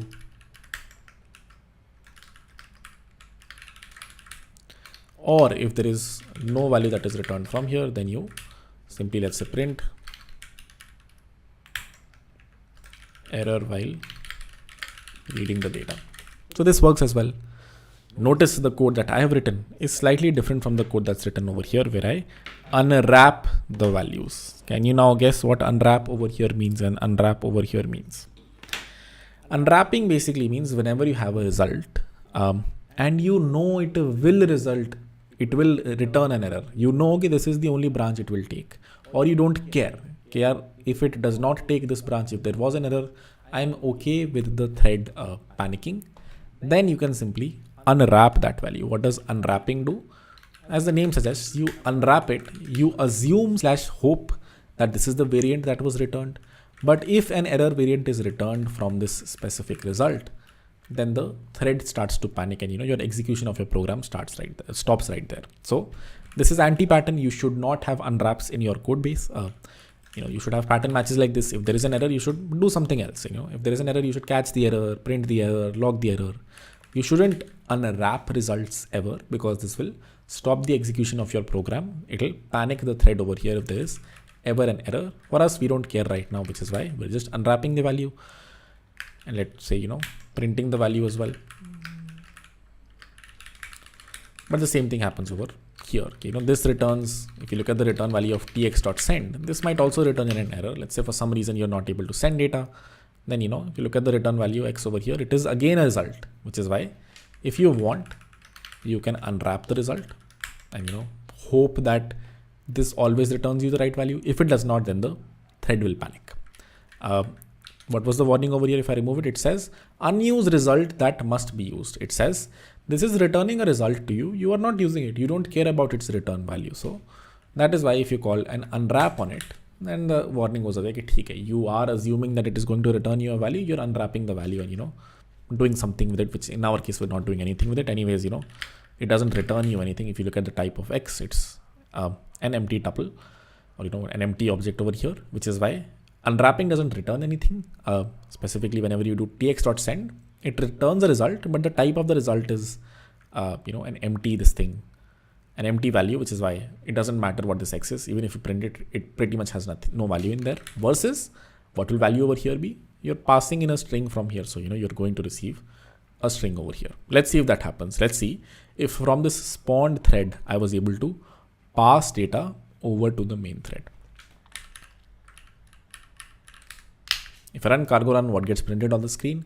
Hello world gets printed, which means this hello world that I'm sending from this thread is able to reach the other thread over here. I'm able to print it. So do we understand MPSCs, multiple producers, single consumers? How can you take data from one thread and pass it out to another thread? Now comes the assignment for today. The assignment is can you write the code that finds the sum from 1 to 10 is per 8? You might write a for loop, but no, we have to do something extra. What is the extra thing we have to do? We have to delegate this calculation over to various cores. We have to write multi-threaded code so that there are, let's say, 6 threads or 10 threads that are running that are partially solving this problem. And then eventually you are joining the results from all of them. You're not calculating this result on a single thread. Cool. Use threads to make sure that you use all the cores of your machine. Do not run this very expensive or mildly expensive task on a single core. Cool.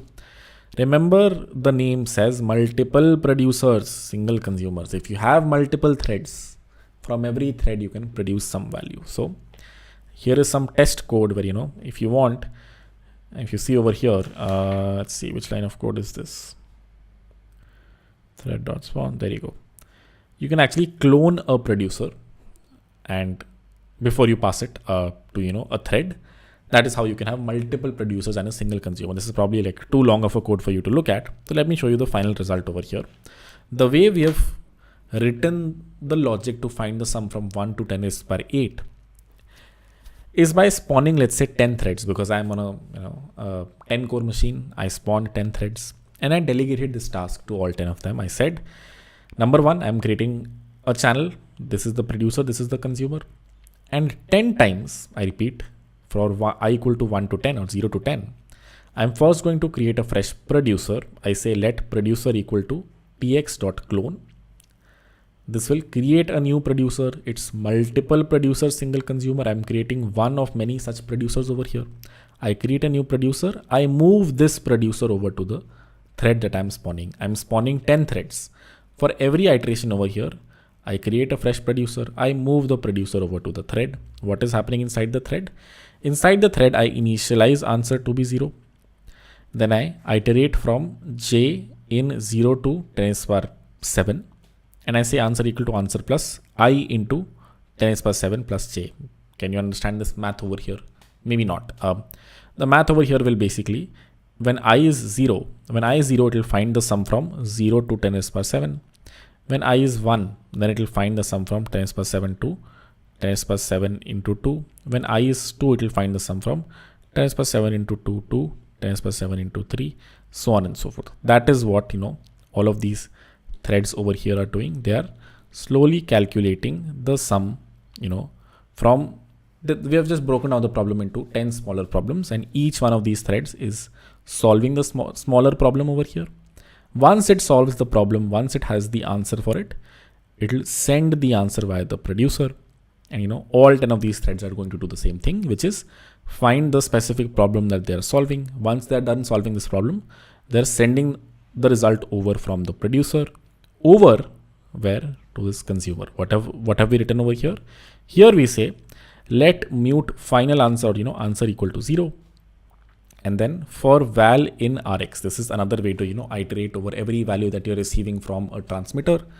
For val in rx, while you're receiving values from various transmitters, answer equal to answer plus val. Whatever value gets pushed from here, I'm going to add it to this final answer. The first one will return me the sum from 0 to 10 is per 7. The second one will return me the sum from 10 is per 7 to 2 into 10 is per 7. I keep adding all of them up to eventually get the final answer, which is going to be the sum from 0 to 10 is per 8.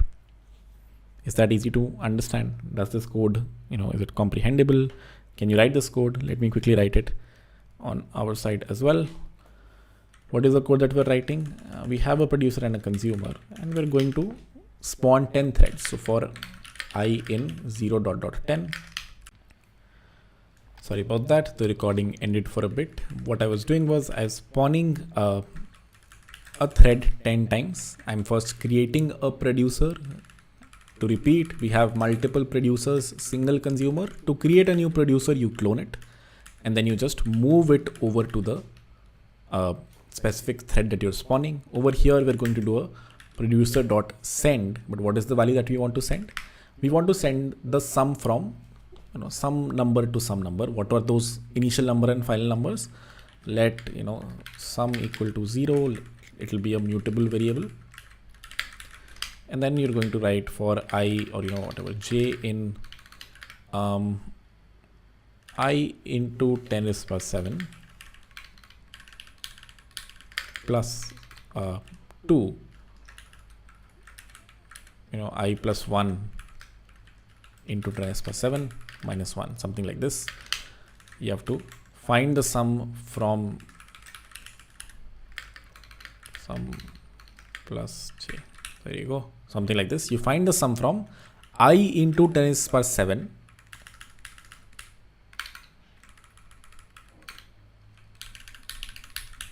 to I plus 1 into 10 raised to power 7 minus 1. So the sum from I into 10 raised to power 7, for I equal to 0, this value will be 0. For I equal to 0, this value will be 10 raised to power 7 minus 1. For I equal to 1, this value will be 10 raised to power 7. This value will be 2 into 10 raised to power 7 minus 1. For I equal to 2, this value will be 2 into 10 raised to power 7. This will be 2 into 10 raised to power 7 minus 1, so on and so forth. That's how you iterate and find the sum in every respective thread. And finally, you send over this value over the channel. The only problem is it's called sum. And then what happens on the receiver's end? On the receiver's end, you don't receive once. You say for val in rx dot receive. You keep adding it to the, let's say, final underscore sum.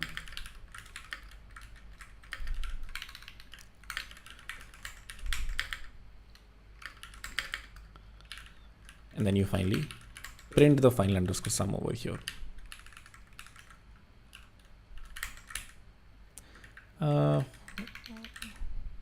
For val in rx, that's the right syntax to keep receiving values, as various producers are sending it. And if you want, you can unwrap over here as well. Cool, let's try that out. Let's see if this works or not. Again, to recap, the code that I've written is, I've created a producer and a consumer. I've iterated 10 times to clone the producer, spawn a new thread, move the producer over here. And what value am I sending via the producer? The value that finds the respective sum for this thread. The first thread will find the sum from 0 to 10 raised to power 7. Second one will find the sum from 10 raised to power 7 to 2 into 10 raised to power 7. So on and so forth. By the end of it, we have a final sum variable over here that we're printing, which is getting all the values that are being produced by this producer. If I run this, cargo run, the final sum, the logic would be wrong if I'm being honest. I've written this. Oh, the thread itself panicked over here. So let's see what happens. What happened here? Sum equals sum plus j. Am I finding two bigger values over here? Attempt to add with overflow. Yeah. Let's make the sum variable over here u64 rather than u32. The same thing for the final sum variable. Maybe the sum becomes too big to be stored in a 64-bit number. I don't know. Sum from 1 to 10 raised to power 7. Maybe, I don't know. u64 should be good enough, so I'm not worried too much about that. And notice it remains hung. I repeat, the process doesn't exit for some reason. It shouldn't take this long. On 10 threads, you spawn 10 threads. On these 10 threads, you're finding the sum from 1 to 10 raised to power 7 to 2 to 10 raised to power 7. It shouldn't take this long. What's happening? There is one small thing that we've missed. The code that I've written over here says here, until all the producers go out of scope, I will keep waiting for values. The problem is, if you put a log over here, you will see you are receiving values. Received value from thread. You are receiving values. If I run this, you'll see you receive values from all the 10 threads. 1, 2, 3, 4, 5, 6, 7, 8, 9, 10. But the problem is, the receiver doesn't know that all the producers have finished. It knows all of these cloned producers have finished, but this TX is still valid. This TX was never moved to a different thread. So what you have to do is explicitly drop this TX variable because you're not using it. The first transmitter over here was never moved to a thread, which means it is still active over here, which means the receiver will keep waiting on it. Maybe it wants to send me something, which is why this for loop never ends. So to make sure this for loop eventually ends, all the transmitters go out of scope, you explicitly drop the first transmitter. You can also find a way to, pass the first transmitter to the first thread and clone the rest of them. That sort of also works. Or, in the last thread or the last iteration, just send the transmitter or just explicitly drop it over here like we've done. Now, if I run cargo run, you will see, find the final sum from, 0 to 10 raised to power 9, which 10 raised to power 8, which hopefully is this. This looks wrong. I'm sure there's something wrong that I've done in the logic. I would assume the sum from 1 to 10 raised to power 7 is not this, but I could be wrong. Maybe it is. Cool. Alrighty, that's how you write multi-threaded code that can share data with, let's say the parent thread in this case, so that, you can delegate a task like finding a very complicated sum from 1 to 10 is per 8 or 10 is per 9 or 10 is per 10 across various threads on your machine. You don't have a single thread that's doing all of this calculation. Of course, if you do it on a single thread, it will be like, 10 times slower than delegating it to so many threads. Alrighty. What went wrong over here in the original code? The thing that went wrong was that the original tx variable was never dropped, and so the for loop kept on waiting on it. What was the solution over there? It was to explicitly drop this tx over here, which I've done here. Explicitly drop the dx variable or the tx variable, sorry, which is this transmitter, so that the receiver is not waiting for this transmitter to also send some data. All of these producers have sent data, but since this transmitter is still active, it's still waiting for that transmitter to send the data unless you explicitly drop it, which we did. That's all we had for multi-threading. Oh boy, a long session. The one thing that's left is macros. Let me quickly take you through them. I don't think we're going to discuss them too much, but let me give you a one-on-one. I think they exist in the C++ also, pretty sure. I don't know what they're called. But macros, let you are code that write other code. I repeat, macros are code that write other code. Whenever you write print ln and it is followed by an exclamation, then this code eventually expands to some really long code that has been written inside this print ln macro. So what is print ln? It is a macro, and if you look at this syntax, somewhere somehow it calls create :io underscore print and tries to call another function. So this single line of code gets expanded to a lot of lines of code. The same thing happens when you write let v equal to vec exclamation 1, 2, 3. This is also a macro. If I hover over this and go over here, it says macro underscore rules exclamation vec. So we've been using a lot of macros. We haven't created them, and we probably won't for a really long time, because this is what's called meta programming. Your code writing other code, which is not very easy to do unless you've done computational theory in school, computer science. Is that the right? Probably that's the right subject. I could be wrong, but you need to understand abstract syntax trees. You need to understand compiler design. How is a language written, and how do you parse the syntax of a language? Because whenever you're creating these macros, you're expecting some input from a user, which could be numbers, could be strings, but could be other code as well. I repeat, you could be expecting the user to write something like this code that does something. So you need to parse all of this code and convert it into a different format, which requires some knowledge of how languages are written. Happy to go through it, but probably deserves one thing. I will have to revise this myself, or understand this myself, because I have never created macro in the real world. Probably something good to try out if you're super geeky about it. You do use them from time to time, like I am over here. Do you write them? Probably not. I remember suddenly a video a few years ago where someone wrote a macro like this that would let you pretty much what was it? I'm forgetting. You had to write, maybe not. I don't remember actually. Basically something related to SQL. You'll probably find a video if you're on like Google macros. You'll find like a 5-year-old video where something related to SQL was done. I'm totally forgetting now. It would convert an SQL. It would convert some code into an SQL statement, something like that. When you write something like this, let me not say something that I don't remember very well, but it would eventually spit out SQL queries for you. It was sort of an ORM, if I remember correctly. But yeah, that's one of many use cases of a macro. What is a macro? Code that writes other code that gets expanded to more Rust code eventually, and we've used it from time to time.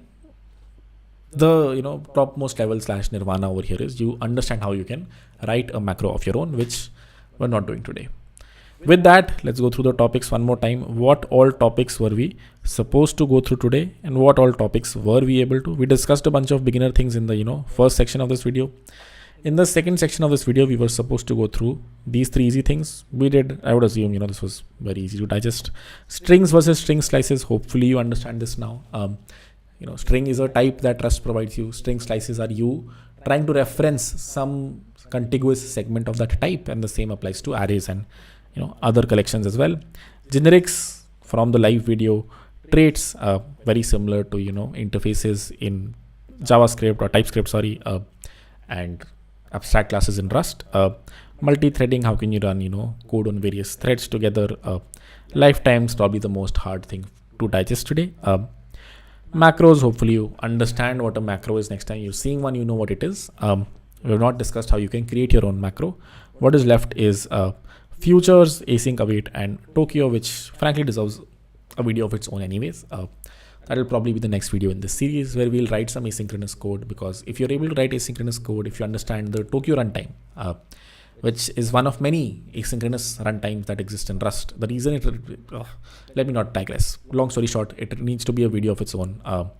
And with that video, I think, you can start to write backend servers, basic, HTTP servers, because most HTTP servers will require some sort of async runtime. Tokyo is the most popular one. That's probably the one that we'll discuss in the next video. With that, I think it's super late for me and for you guys as well. Let me know if the video was insightful and what would you like to see next. With that, let's end it. I will see you guys in the next one. Bye bye.